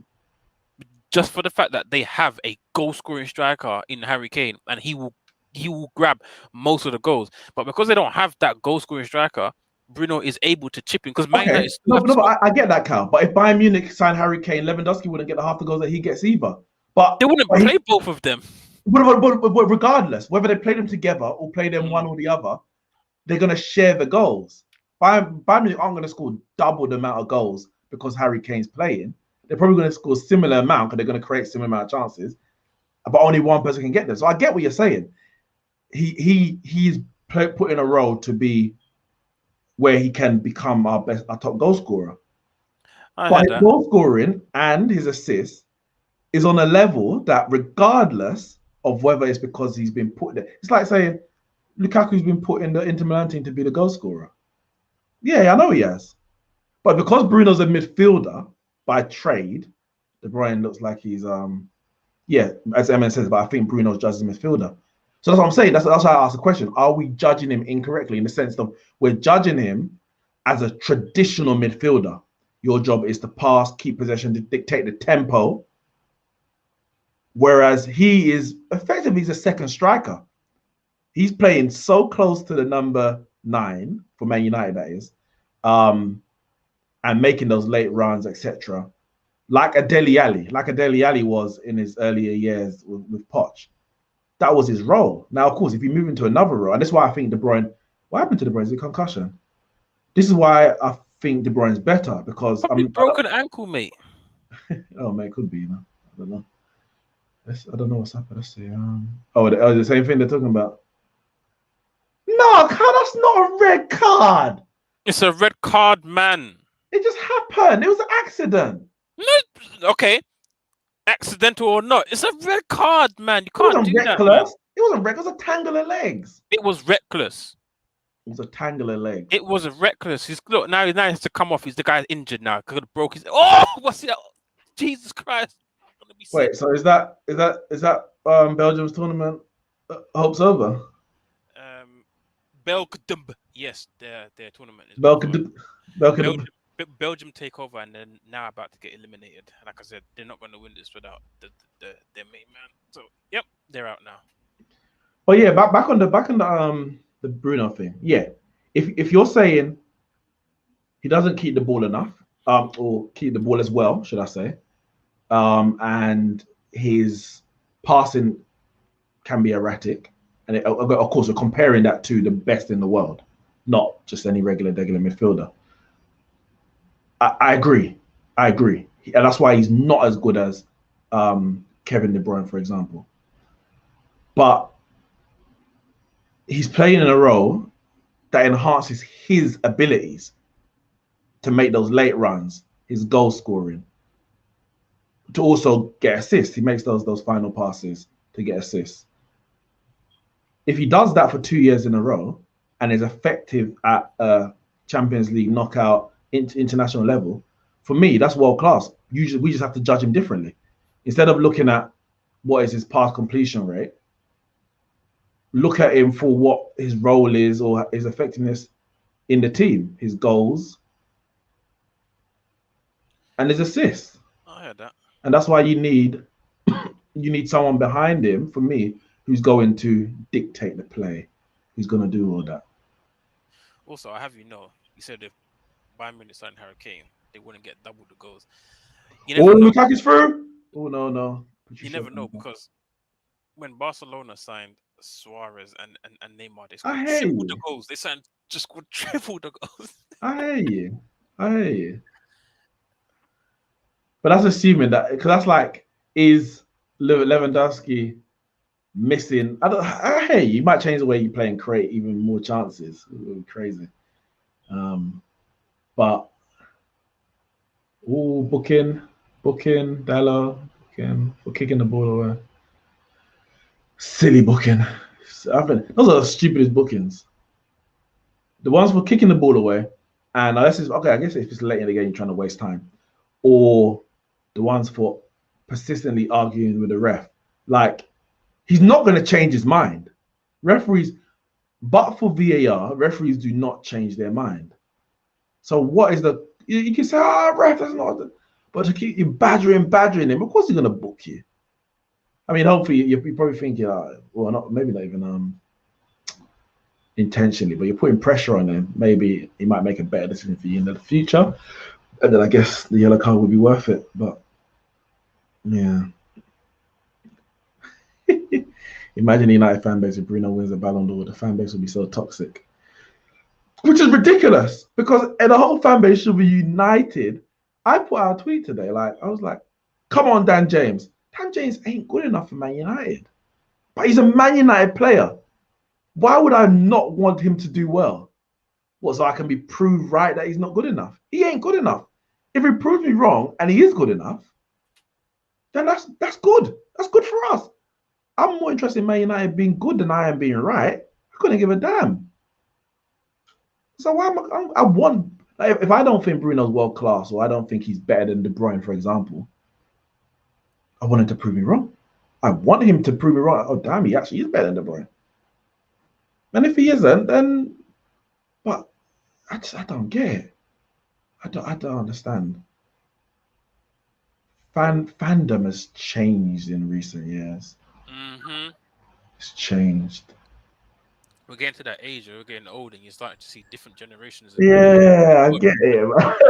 The world change around you, like the youth of today. This is all they know, but they didn't see the stuff that we saw growing up, man. Like we're getting to that. When I was going to school, I was like, Van Nistelrooy is. We used to sing and praise football players. We used to come into school, do the Ronaldinho. What was it? What was the song called again? Used to play the Black Eyed Peas song. What was it called again? Oh, I can't remember what it's called. The Black Eyed Peas, man. I can't remember. Not Where Is the Love? No, man. You know I swear Black Eyed Peas sang that. I can't remember. But we used to come in, bang that at school, and we used to do the Ronaldinho dance. Everyone always trying to bust flip flap and that don't happen no more, man. I don't see Jogo Benito is yeah, that's the one. Oh man, we used to go into school and do all of that. That don't happen no more. It's literally go to school and argue about who's better or worse, who's trash, who's good. We don't rejoice in the greatness and the glory of the players no more, man. It's all about social media, tag them and dig at players. Damn, man, players can't catch a break these days. But the thing is, can't even make one mistake without being saying you're dreadful. I know everything's so reactionary. Yep, it's so reactionary. Like to say they're not humans. Like they say everyone don't make a mistake, man.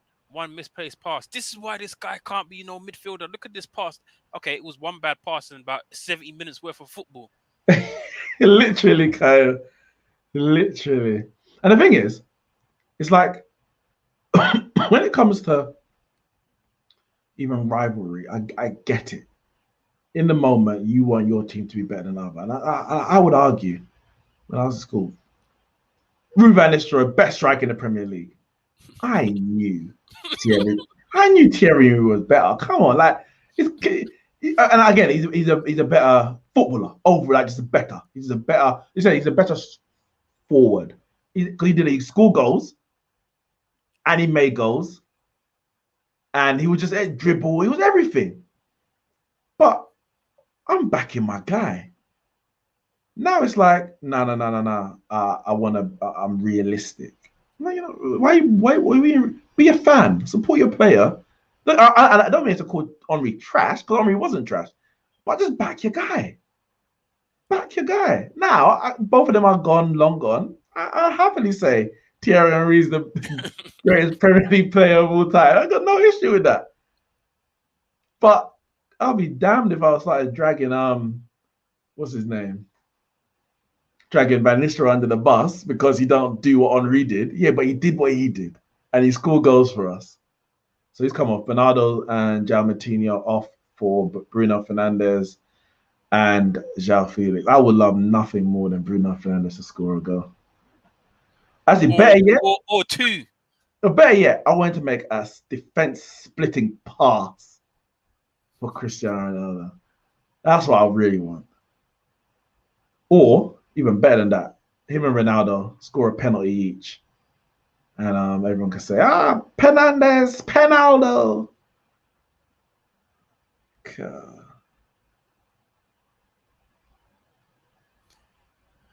What's the fan base saying now that Bruno's on the pitch? I'll see in a second. I mean, I would say this half's definitely been, yeah, as you did say at halftime, it's been a bit more exciting, more end-to-end, because Portugal have to come out. That's a poor cross, way too deep. Who put that in? Guerrero. That's too deep. Is this game being played in Portugal? I think it is.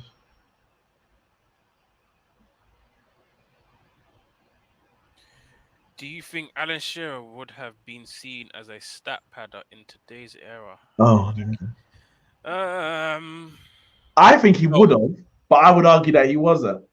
Yeah, I know. I would say that he definitely wasn't, especially for the team that he played for the most of part of his years. Like you could never say he was stat padding because he was generally trying to win with a lesser club. Yeah. Yeah, I mean, stat padding is definitely playing for like a PSG in today's time. Like Mbappe and Neymar scoring goals in a farmers league where you can score all those goals in that league, but go elsewhere. Let's see what you do. I mean, they still ain't won a Champions League. PSG. Yeah, still ain't won a Champions League. All that hundreds of millions that they spent on them forwards and them players, and ain't won a Champions League, but they want to score 200 goals a season. I mean, it's obviously not 200 goals, but they want to score how much goals a season? You know, a lot of people say stat padding, but I don't think you can stat pad a team like Newcastle. Oh, what a chance for who was that? Jota. Relax. Jota, oh my goodness, this guy is pissing me off. This guy is pissing me off. Is it because he plays for Liverpool? Or... No. Good play by Ronaldo and who was that? Jota. Dallo. He wasn't the easiest chance, but to be fair, it was difficult. He kind of just bounced up and he was. Come on! This is how we love it. Jota scored. Ronaldo looking tired, man. Is he tired? Who? Ronaldo looking tired. Ronaldo, because he's tired. I've been playing for God knows, professional for maybe 20 years.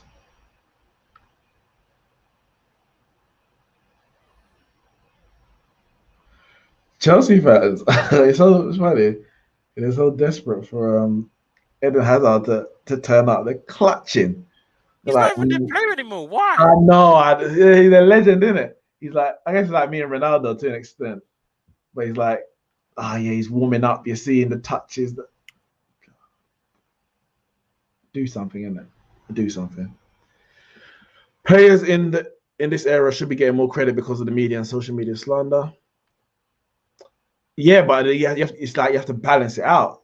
It's like they might even get more credit than they did, but equally they're getting more criticism than they ever did. But I get what you're saying, because there's so much eyes on them more than ever, they should be possibly credited even more because they're having to deal with certain greater pressures.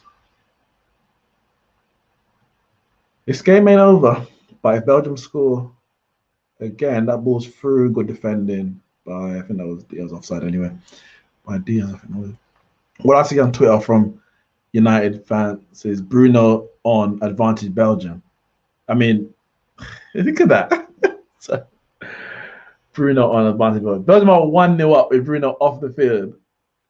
I mean, it's poor. It's poor. But I guess it gets traction. It gets traction, isn't it? Because I guess if you speak negatively about your own player, you have a lot of rivals who are gonna agree with you because they're rivals and there's more of them. If you speak positively about your player, then only your fans are gonna back you up, so to speak. So there's more other fans. Chance, good save or decent save. Courtois, easy save to be honest, but half an hour to go, plenty of time left in this game. Plenty of time. Very difficult chance for Felix, to be honest. Never gonna Neeks, do are you anything. actually against the decision of UEFA to take away the away goal? Oh, I'm fully against it. Oh no, I'm against it in its current makeup, in the sense that if you're just going to remove the away goal, I think it's wrong. If you're going to remove the away goal, remove extra time as well. I don't understand why you have to play 100 and what 210 minutes of football to decide a victor. And if you think away goals is not a good way to separate, then if they've had 180 minutes and there's no away goals, why you give them an extra 30? And I think it's unfair on the team who's playing second, because that means they have to play or playing away second. Sorry, they have to play an extra half an hour in a away stadium when the first home side did this. See, I disagree a little. I think it should have been the other way around. I think if you're gonna have away goals, then you have no extra time. If you're gonna take away away goals, then you have extra time. And the reason why I say that is because 180 minutes might not be enough to decide. It'll separate the two sides. The first leg might be 2-2, second leg might be 1-1, and it end up going in extra time. But if you do it with away goals, right? So say first leg is 1-1, second leg is 1-1. The second leg team who's at home get an additional 30 minutes in their home ground, where the other team they never had an extra 30 minutes to try and grab another away goal, whereas the away team now have an additional 30 minutes to grab an away goal that the other team never had. So Yeah. I think extra time with away goals is unfair. No, you're no okay, no, but it depends how you look at it, because you one team gets 30 minutes to get an away, extra 30 minutes to get an away goal, and the other team gets an extra 30 minutes at home.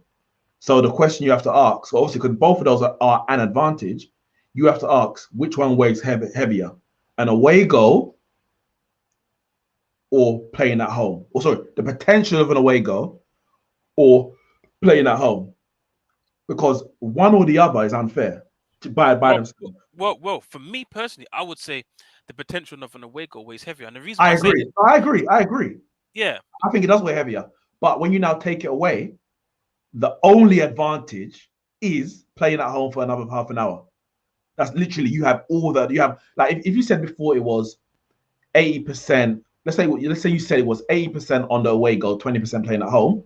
Now it's 100% playing at home, because there's literally no advantage to the away team to play an extra half an hour away from home. You might as well just go straight penalties after 90. Because now it's just unfair. Now it's just there's literally no benefit to one of the teams for playing an extra half an hour. There's literally none. It's cheating. It's a robbery. I'll be so upset if I had to play an extra half an hour away from home because my team came out second in the hat. Literally. For the first round knockout, if you finish first and second, I get it. That's a benefit to finishing first.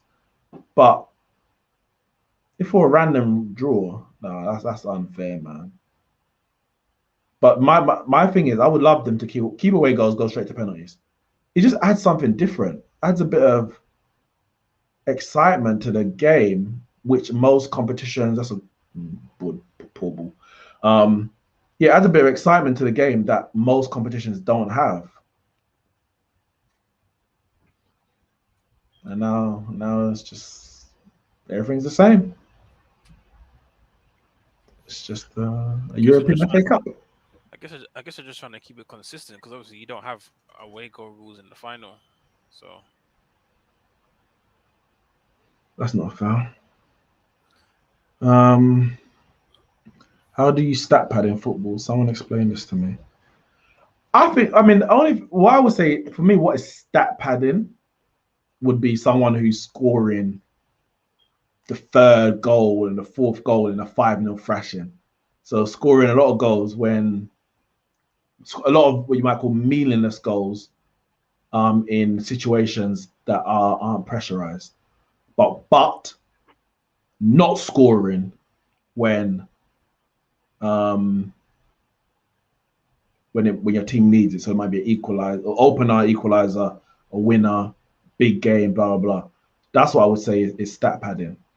But if you're doing both, like Ronaldo and Messi, they were scoring openers, they were scoring winners, they were scoring the fifth goal, the sixth goal. Like they were just scoring goals in every minute of every game.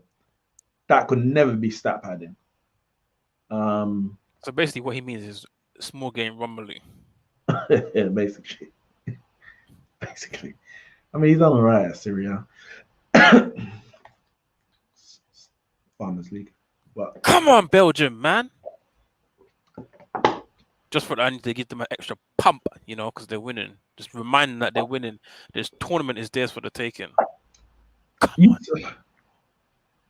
Are they planning on going through wonder goals all season or tournament? Because if this is what they're going to serve up, I say that Italy didn't play well anyway against Austria. They could probably serve this up and still win.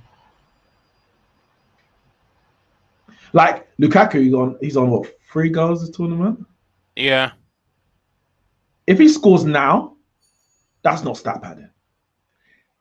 If the score goes 2-0 and then he scores the third, that's stat padding. Because where were you when your team actually needed you? You're doing nothing. One second. Who the hell is at the door now, man? Must be Kasoon. No. Who would have won in a fight, Yaya or Ibrahimovic? I would say Ibra. No, Ibra. I forgot about the cricket. Don't Ibra do martial arts and all that? I'm sure Ibra does karate. I think he does karate. What's happening in West Indies? 41 for 2. Or how many overs? For that 5.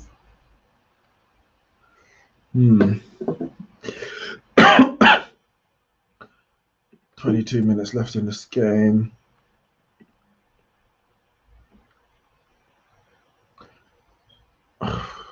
It's not over, but Portugal aren't creating clear-cut opportunities. A few long shots. Ronaldo just had one, went past the post. Who's coming on? Is that Rafa Silva or Andre Silva?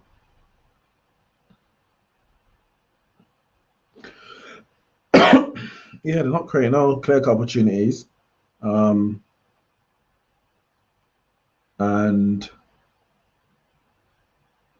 what's Hazard doing, man?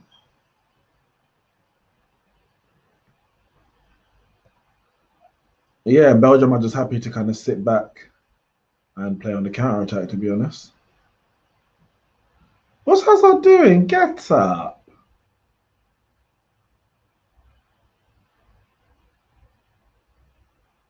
So what's happening? Let's see. There's nothing in. Oh, get up, man. Oh, please.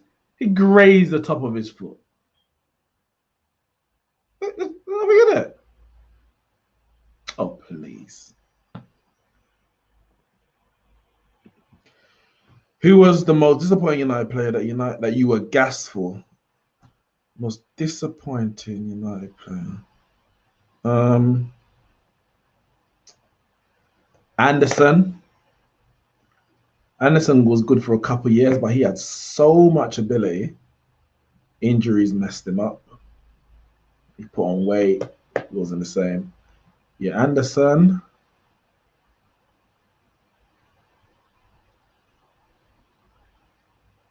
And who came off? Jota off Andre Silva. Who else? That was gassed for.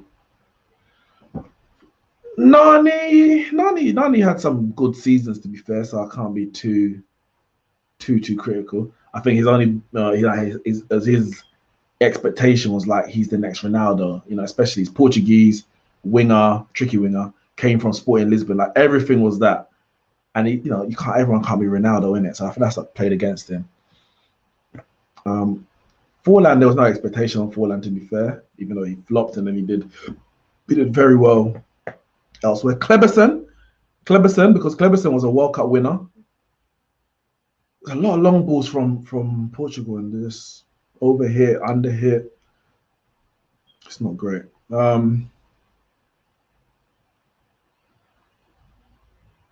Yeah.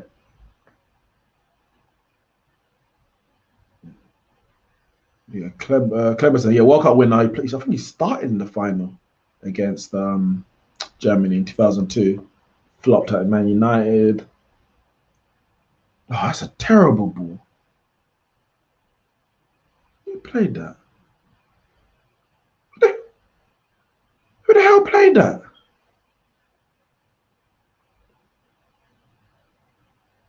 That's a good tackle.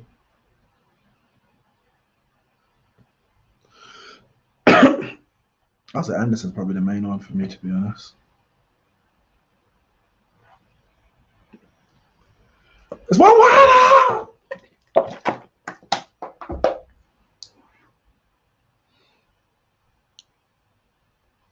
Go on, West Indies. Go on, boys. Go on, boys. If you're talking, you're on mute. Oh, I said this makes me so proud. Come on, Belgium's golden generation finally going to win something. Golden generation. This is like the. I don't know if I can call it golden. But what comes after? It must sound after golden when you're like, it's like the vintage veteran generation. That backline's about. Okay, and it's still the best backline they ever had. Still the golden generation. About 200 years old each. No, combined, not each.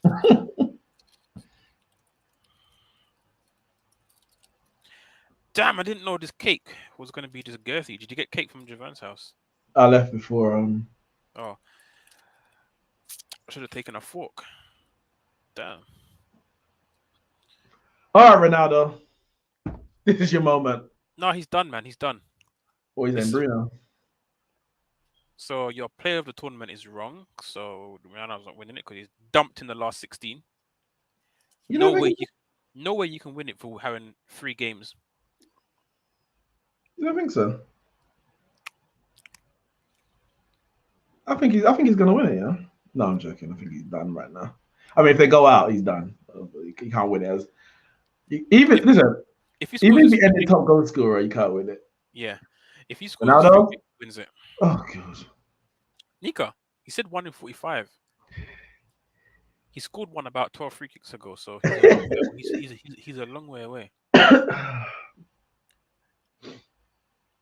I actually don't know why they keep giving him. Like, he's actually bad at free kicks. I'm not saying obviously he's not a bad player, but he's actually a bad free kick taker. He's bad at free kicks. You remember that many years ago, we were saying the same thing about Zlatan, and then they always used to let Zlatan take the free kick. Like, why did they let Zlatan take it? He always just hits it low and into the wall every time without fail. Can never get over the wall. He was so bad at free kicks, but Zlatan come with a certain status. He must take everything. You're not good at it. Give it to someone else. Even if the team's willing to say, you know what, we can't even chat to this guy. Just let him have it. Be the bigger man and say, you know what, I'm actually bad at this. What I was gonna say is actually more than that was, why does he keep taking free kicks in that way? Like it ain't working. It ain't working. It ain't working. Man had one little stint and he thinks like it's the solution. One little stint at Real Madrid when he was knocking them in. It ain't working. He got to say to himself, big man, I need to change this up or I ain't got it. Like I'm sure like a Bernardo Silva or Jan Martino could do a better job just swinging one into like a Pepe or someone to do something with the. You're just there wasting the chance every time, man. Yeah, get in the mixer, man. That's what I'm saying. Like you got more chance of it ricocheting and falling to someone that you've got from there flying into the top corner. That was his name in the headlights. Like, I get it, if it's like on edge of the box or whatever, you know, that's your technique. Fair enough, I get it. But Yep. a free kick. Or if you're Oh, 2-0 wait. up. Oh. Or if you're 2-0 up, cool, you can go for glory. You're Yeah, losing yeah. with like 15 minutes to go. Give it a rest.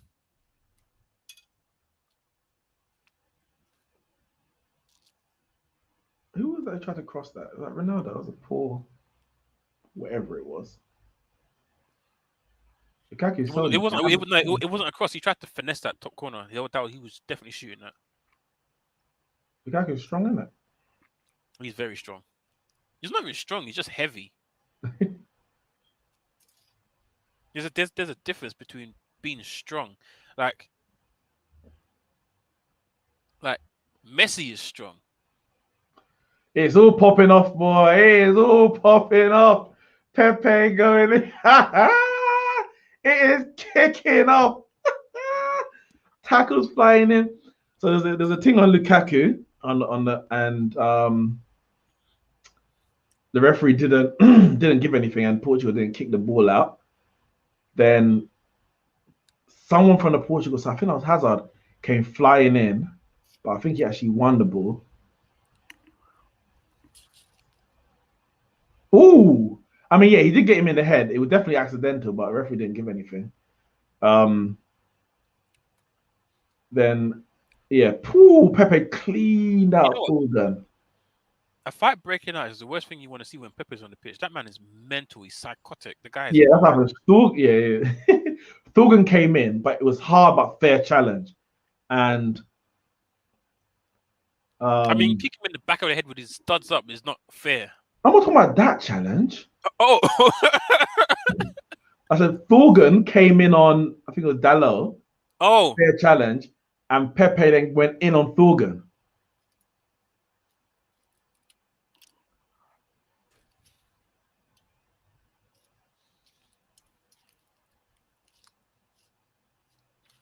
Yeah, there's certain men in football you don't want to scrap with.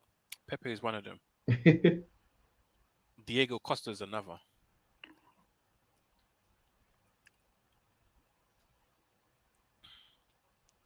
Suarez is probably another. Guy will probably eat you alive. I'll tell you what, these Belgians will be, if they win this game, they'll be battle hardened for any test that comes, boy, because this has been one of the rough games. Second half, anyway. Who's come on? Is that Danilo? Oh, Renato's off. God damn. Renato's off. I'm fighting this fly. He's worse than ever because I got cake in front of me. And he's trying to get at it. Ref, give something. I don't know what, but give it. That was a great ball. Whoever played up there, it was a good touch as well. Don't know who's clutching harder, Neeks or Hamilton on his upshifts. Jesus, man. It is. I'll tell you, referee's got a hard job on his hand right now. Oh, Lukaku, of course that's a foul. You didn't have the ball. Man's got his hands in like, in disbelief. That's a great ball by Bruno. To be fair, he was just strong. It wasn't a foul. No, he was, but the ball wasn't in his. Like, if he was dribbling with the ball and someone coming, you barge him, fair enough. But Bruno's actually turned with the ball, and you barged him out of the way without ever having control over the ball. That's a decent ball in. Challenge the keeper. I just at least stand in front of him or something. Sergio Oliveira came on the wall. If you lot are wondering, it's been a bad day for Neeks. It's going to get even worse. Portugal going out, Hamilton out, West Indies is about to lose. That's a good tackle. I thought we won the ball. Oh, maybe you didn't. I thought we won the ball. I thought you maybe didn't. 10 minutes like I'm in this, still time in this game. I think that's a fair enough challenge. Bit of man, bit of ball. Keep playing, man. That's a decent ball. That's a decent ball. Who played that? Bruno. I thought it was. It was Bruno. That was a decent ball. If that was Ronaldo rising, not Andre Silva, he gets on top of that. I'm not saying he scores it, but he gets on top of that. Oh. I think that's the fun. That's what I was talking about. Man, I I think that's don't the, think it's a decent ball. say again. Oh, I know they don't. They say that was a hopeful punt. Hopeful punt upfield. Portugal was that nine shots in the second half. A lot of them from distance, to be fair. What's that yellow card for? Out of around. Ronaldo always going down, holding his hands up in the air, man. Get But up! the man, the great ball. I don't know who played the ball forward. Great ball. Man turned it one time. If that's not on the edge of their box, ref gives that. Middle of the park gives that. I don't think he wanted to give it because of the risk that it might have been a penalty. Yep, yellow cards flight. That's a good ball over the top. Onto Dallo. Was that Dallo? Poor touch. I don't know who that was. That was a poor touch anyway. Oh, that's a he was in. He was in.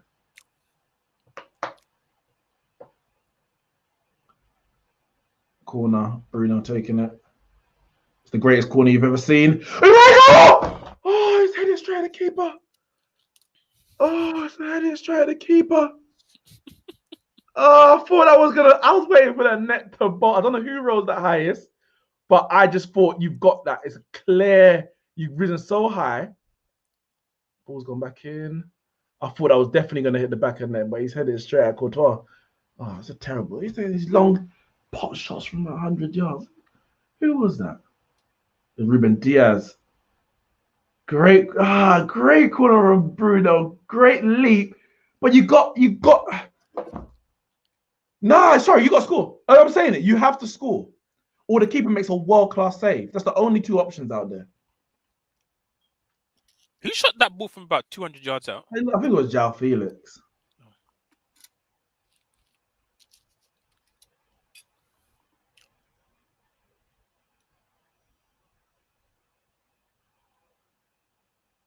No, Diaz has to score that. He's 100%. He has to score that. He has to. He has to score that. I saw the replay from behind him. The way he's headed the off the post. Oh. The way he's headed it, he can literally aim it at anywhere in the goal from post to post. He can aim that ball anywhere with his head. He's got to score that. Oh, he's hit the post. I don't know who that was. That's a free kick. All right, Belgium. Enough messing around now. Off the post.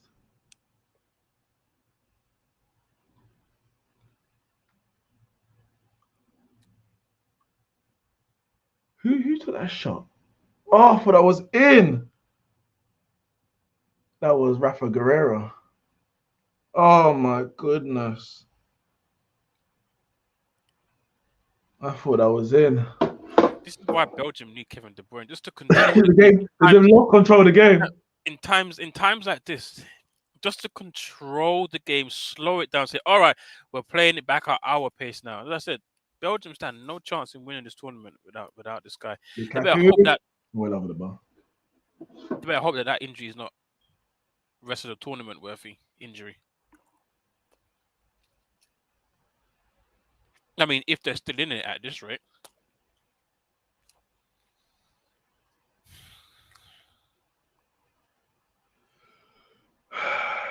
Don't just shoot. Yeah, Ronaldo on the right wing, back to his Man United days. Oh, shot block corner. All right, guys. Mark Ruben Diaz, Mark Ronaldo, Mark Pepe. Those are three guys you got to make sure do not get their head on the ball.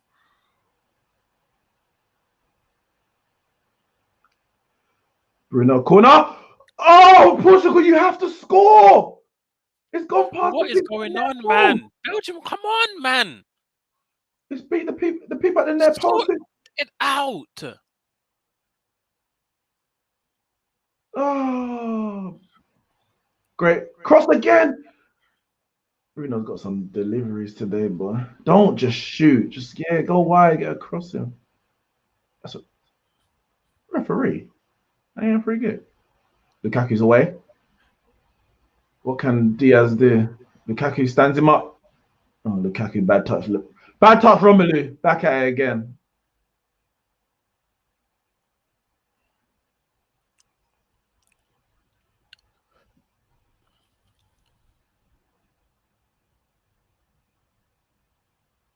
Yeah, Lukaku doing.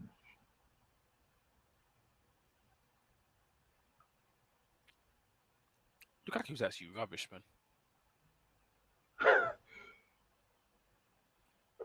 Come on, I don't care man. what anyone. I don't care what anyone has to say to me. They cannot convince me otherwise. Lukaku is actually Play trash. on. Play on. Play on. Come on. Ah, that's a ball, ball. Don't for no foul, no foul. No foul. Yeah, go on, ref.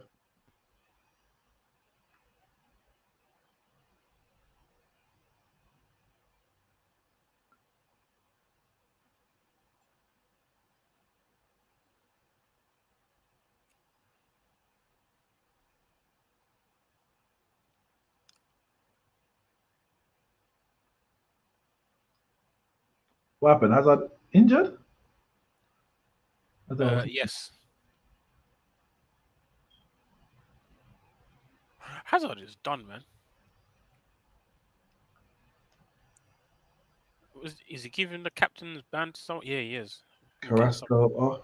Carrasco on, sorry. Wait, oh, the quad. Oh, that's a throw one. Yeah, I thought.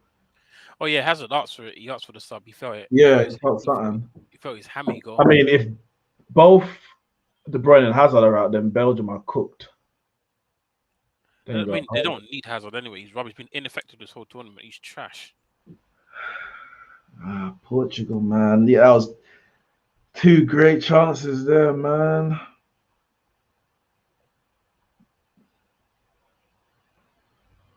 Great ball. Great ball. Great ball. Get that cross in. I don't know who. Andre Silva cross. Oh, great defending. Great defending. Ronaldo was right there. Ronaldo was right there. Oh, that's great defending. I don't know if Belgium can keep this up. Oh my goodness. Ronaldo rises, flicks on. Andre Silva. Oh, that's great goalkeeping. That is great goalkeeping. Oh my god. I'm not supposed to say Kevin De Bruyne is out of his seat, applauding the Belgium defense, applauding their efforts. Kevin De Bruyne is screaming. He's doing what Ronaldo did last year. He's captaining his side from the touchline. He's captaining his team, screaming them on. Come on, boys. Let's go. Thibaut, eke out a few more seconds, man. Don't rise too quick, man. Just, chill on the floor for a little bit.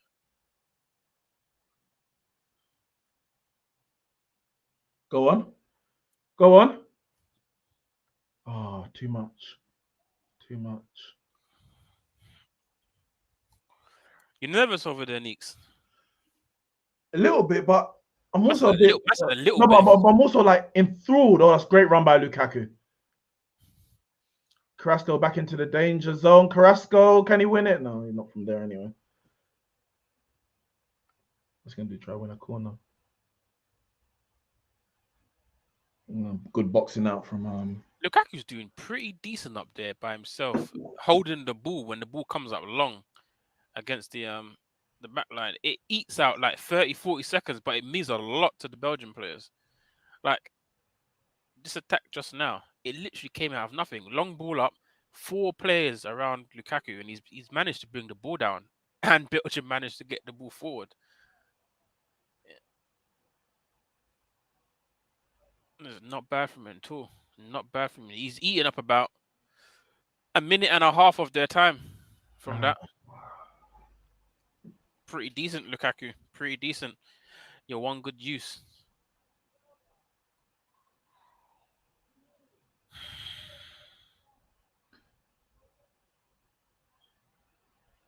damn man, it's I mean, Portugal's dominating this game, but bloody hell. Game or the half? But even I'll say the game because the first half was nothing really in it. There was nothing in the first half, and Portugal had the best chance, but Belgium scored with a screamer. 5 minute stoppage time. They've just hooped that. I think that's 4.5 minutes too much. They've just hooped that ball forward. West Indies are doing an absolute madness. And when I say madness, it's not a good thing. 65 for 4 or something like that. Wonderful. Play on. They don't deserve stoppage time after they injured Kevin De Bruyne, man. Ball over the top. Oh. Please relax, man. The game. I'm coming from the future. The game ends 1-0 to Belgium.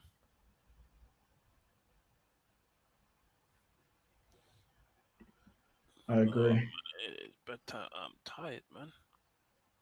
It's a tough one because it's like obviously they've been better team. Well, Belgium got the lead and they've been happy to sit back, but they haven't. They've defended well at times. I'll give them that because defending is part of the game. But a few of the chances they shouldn't even had the opportunity to defend. Portugal should have put that to bed. Oh.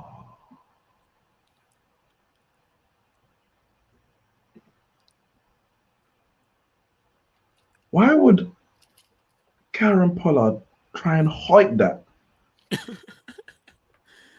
Oh.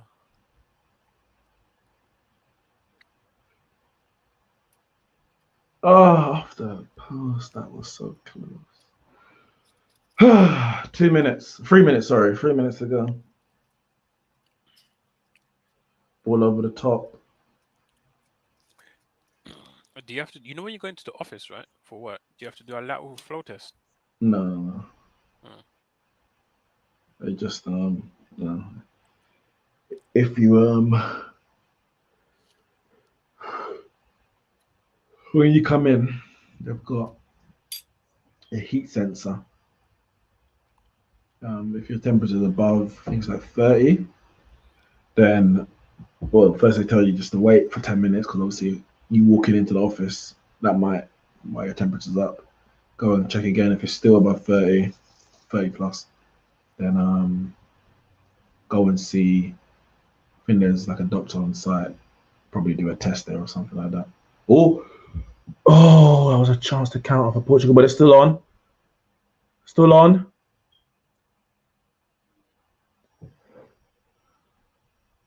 Oh, God. Dinked in, but cleared. 2 minutes to go. It's last chance to lose. Somebody go for that.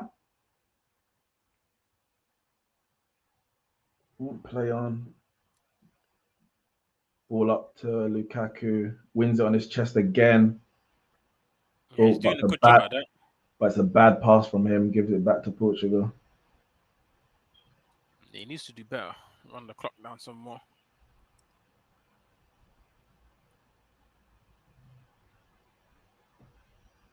Oh, West Indies are faltering. That's gone high, high, high. Did he catch that? Great catch. Belgium break. A minute and 10. Don't know why Lukaku 3-on-2. Play the ball the other 3-on-2. That's a poor pass from I don't know who that was, but that's terrible. That's terrible. You got to score. Like that's the game wrapped up there. 1 minute to go. If they don't win this game, then whoever played that terrible pass, you're at fault for it, even if it's an own goal. Oh, goal kick. It's over. It's over. It's over. No 1-2 with Ronaldo. I think that was the Andre Silva or something. Past the post. 30 seconds. Belgium making a sub.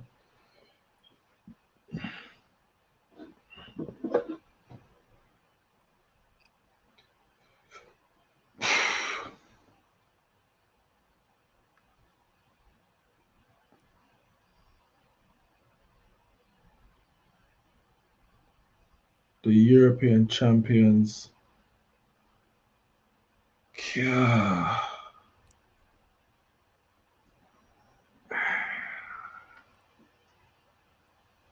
I mean, they had their chances. Can blame nobody but themselves, to be honest. Last chance, got to lob that ball into the box.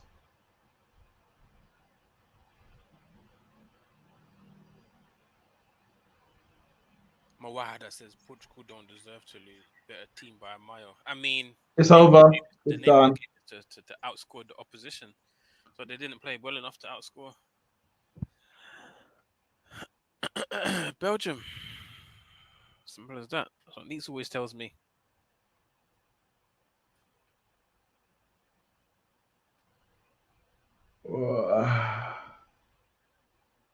It's over.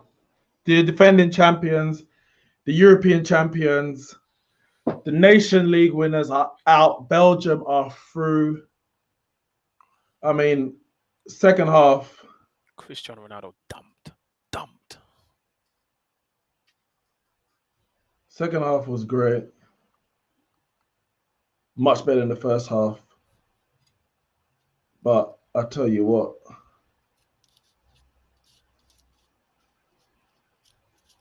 Portugal, you're unlucky. You're unlucky.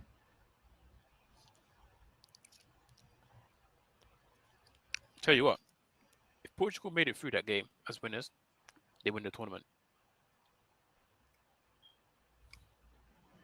I promise I you. mean, that is arguably the best Portugal play in the tournament. That's actually the best they played in the tournament, but they failed to score. Yet they scored 3 against Hungary, 2 against Germany, and 2 against France. Wait, did they score 2 against France? 2-2, man. 2-2. Oh, I thought it was 1-1. And as for Belgium being #1 ranked team in the world, I mean, give over. Nope, that's why. They make it through the other side. Somehow, some way, they make it through as winners. That's why they're the #1 team. Could Portugal beat them? No. Why? Because they're the #1 team in the world. A pot shot, man. Pot shot from about 100 yards. No, they're capable because they're the best team in the world. That's what they do. And like you said, they've got the best midfielder in the world. That's why the best team in the world. They've got the best midfielder in the world. And the game is won and lost in midfield. And they've got the best one. Boy, is this defensive football? Is Belgium playing like a big team? I mean, listen, you don't need to be the best team to win the tournament. You just got to win you got to win the big games. You got to win the big moments.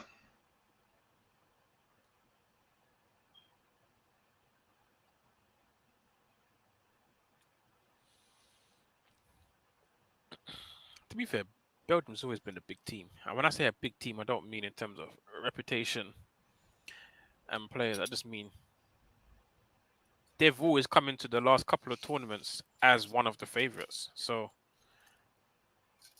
yeah, they've always been a big team for me. But not big in the sense like Italy have World Cups and Euros, France have World Cup and Euros. No. They're not a big team, but they're a big team for me.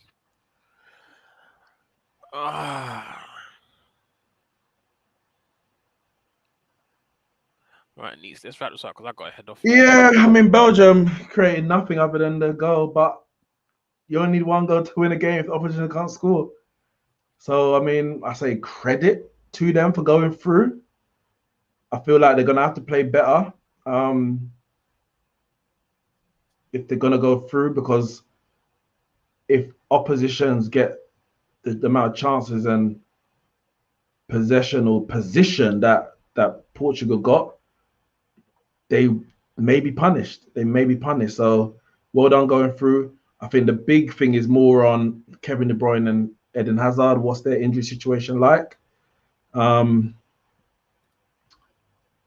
going to need them. They are going to need them. Go for some of these comments quickly. Where are the CR7 fanboys? Wherever they were at the start of the game, I guess. Best player in the world. John missed an easy goal. He did first half, 100% should have scored, and then there was a second one where he just blazed it over the bar. Well, that wasn't an easy chance to bounce up, but you don't get these clear cut opportunities at this level. You got to take the chances as they come. I said before, Cristiano Ronaldo's finished. He's the handicap to the team. I mean, poor better striker there. Then he's the better striker. Put him there. Bruno's entry was okay. Bruno did well when he come on, and Portugal were more. Portugal created their best chances after Bruno came off the pitch. Came on the pitch, should I say, in the second half. Lukaku overrated. Depends on how you rate him. He's a top class striker, but I think when it comes to the big games, there's still question marks about it. Without shadow of a doubt, there's some question marks. Thorgan underrated, maybe stronger than his brother. Well, right now he is, without a shadow of a doubt. Look at some of these stats quickly before we go. Yeah, the stats tell the story of the game, to be honest. Sometimes you say the stats lie. I mean, the stat is Belgium 1, Portugal 0. But this is how the game went. 24 attempts to Belgium 6. Some of them, a number of them, shall I say, were from long range. But there were some big chances. 5 block shots, 5 on target, hit the woodwork. 3 corners to Belgium's 0. 56% possession to Belgium's 44. I mean, Portugal dominated the game. Can't blame Nuno. Nuno, is that his name? No, Fernando Santos, sorry, the manager, for today's result. Other performances in the tournament, you can question him about. Maybe they might have finished in a different position in the group if he had got things better against Germany or whatever. But can't put it on him today. The players had the chances. Jota had 2. Ruben Diaz had 1 from the corner, and it was the second corner. Whoever was at those 2 people in their post, I don't know who they were, but one of them should have put it in 100%. And then you had Rafa Guerrero hitting the post. Big chances, 4 or 5 big chances for Portugal. Belgium through. Thorgan has a great strike in the first half, 1-0, and Belgium are through. And Kyle, your picks for the title, for the European Championship, are through to the quarterfinals, where they will play Italy. What are you thinking? What are you thinking about that matchup? I mean, it depends on a lot. Like I said, you seen what I posted in the chat before. I said Belgium will win the tournament, not Belgium, meaning that Belgium with Kevin De Bruyne. So like you said, it all depends on the injury status of Hazard and Kevin De Bruyne, but more so on Kevin De Bruyne. If it turns out that, because obviously he went in at halftime knowing that he felt something, was injured, but thought, let me take this halftime break to see if I can recover, has run back out onto the pitch in the second half, has given it 2-3 minutes and said, no, it's not having it, get me off. So yeah, it might be more serious than he thinks, and he might be out for the rest of the tournament. If that's the case, I can't see Belgium winning this tournament without him. The reason why I said that is because the minutes that we have seen, like for instance, Portugal dominated this game, but it was more so a second half domination, whereas they weren't able to do that in the first half. Was it because it was at 0-0, or was it because Kevin De Bruyne is a player in midfield controlling a lot of the play for Belgium? Would have to look back and have a look at that. And just the other games, their first game where they won 3-0, again, I've always said that game was not a very spectacular match. Their first group game, the first 2 goals were gifted to them by defensive errors from the opposition. And second game, they went 1-0 down. Kevin De Bruyne came off the bench in the second half, turned the game around, scored and got a goal and assist to win that game 2-1.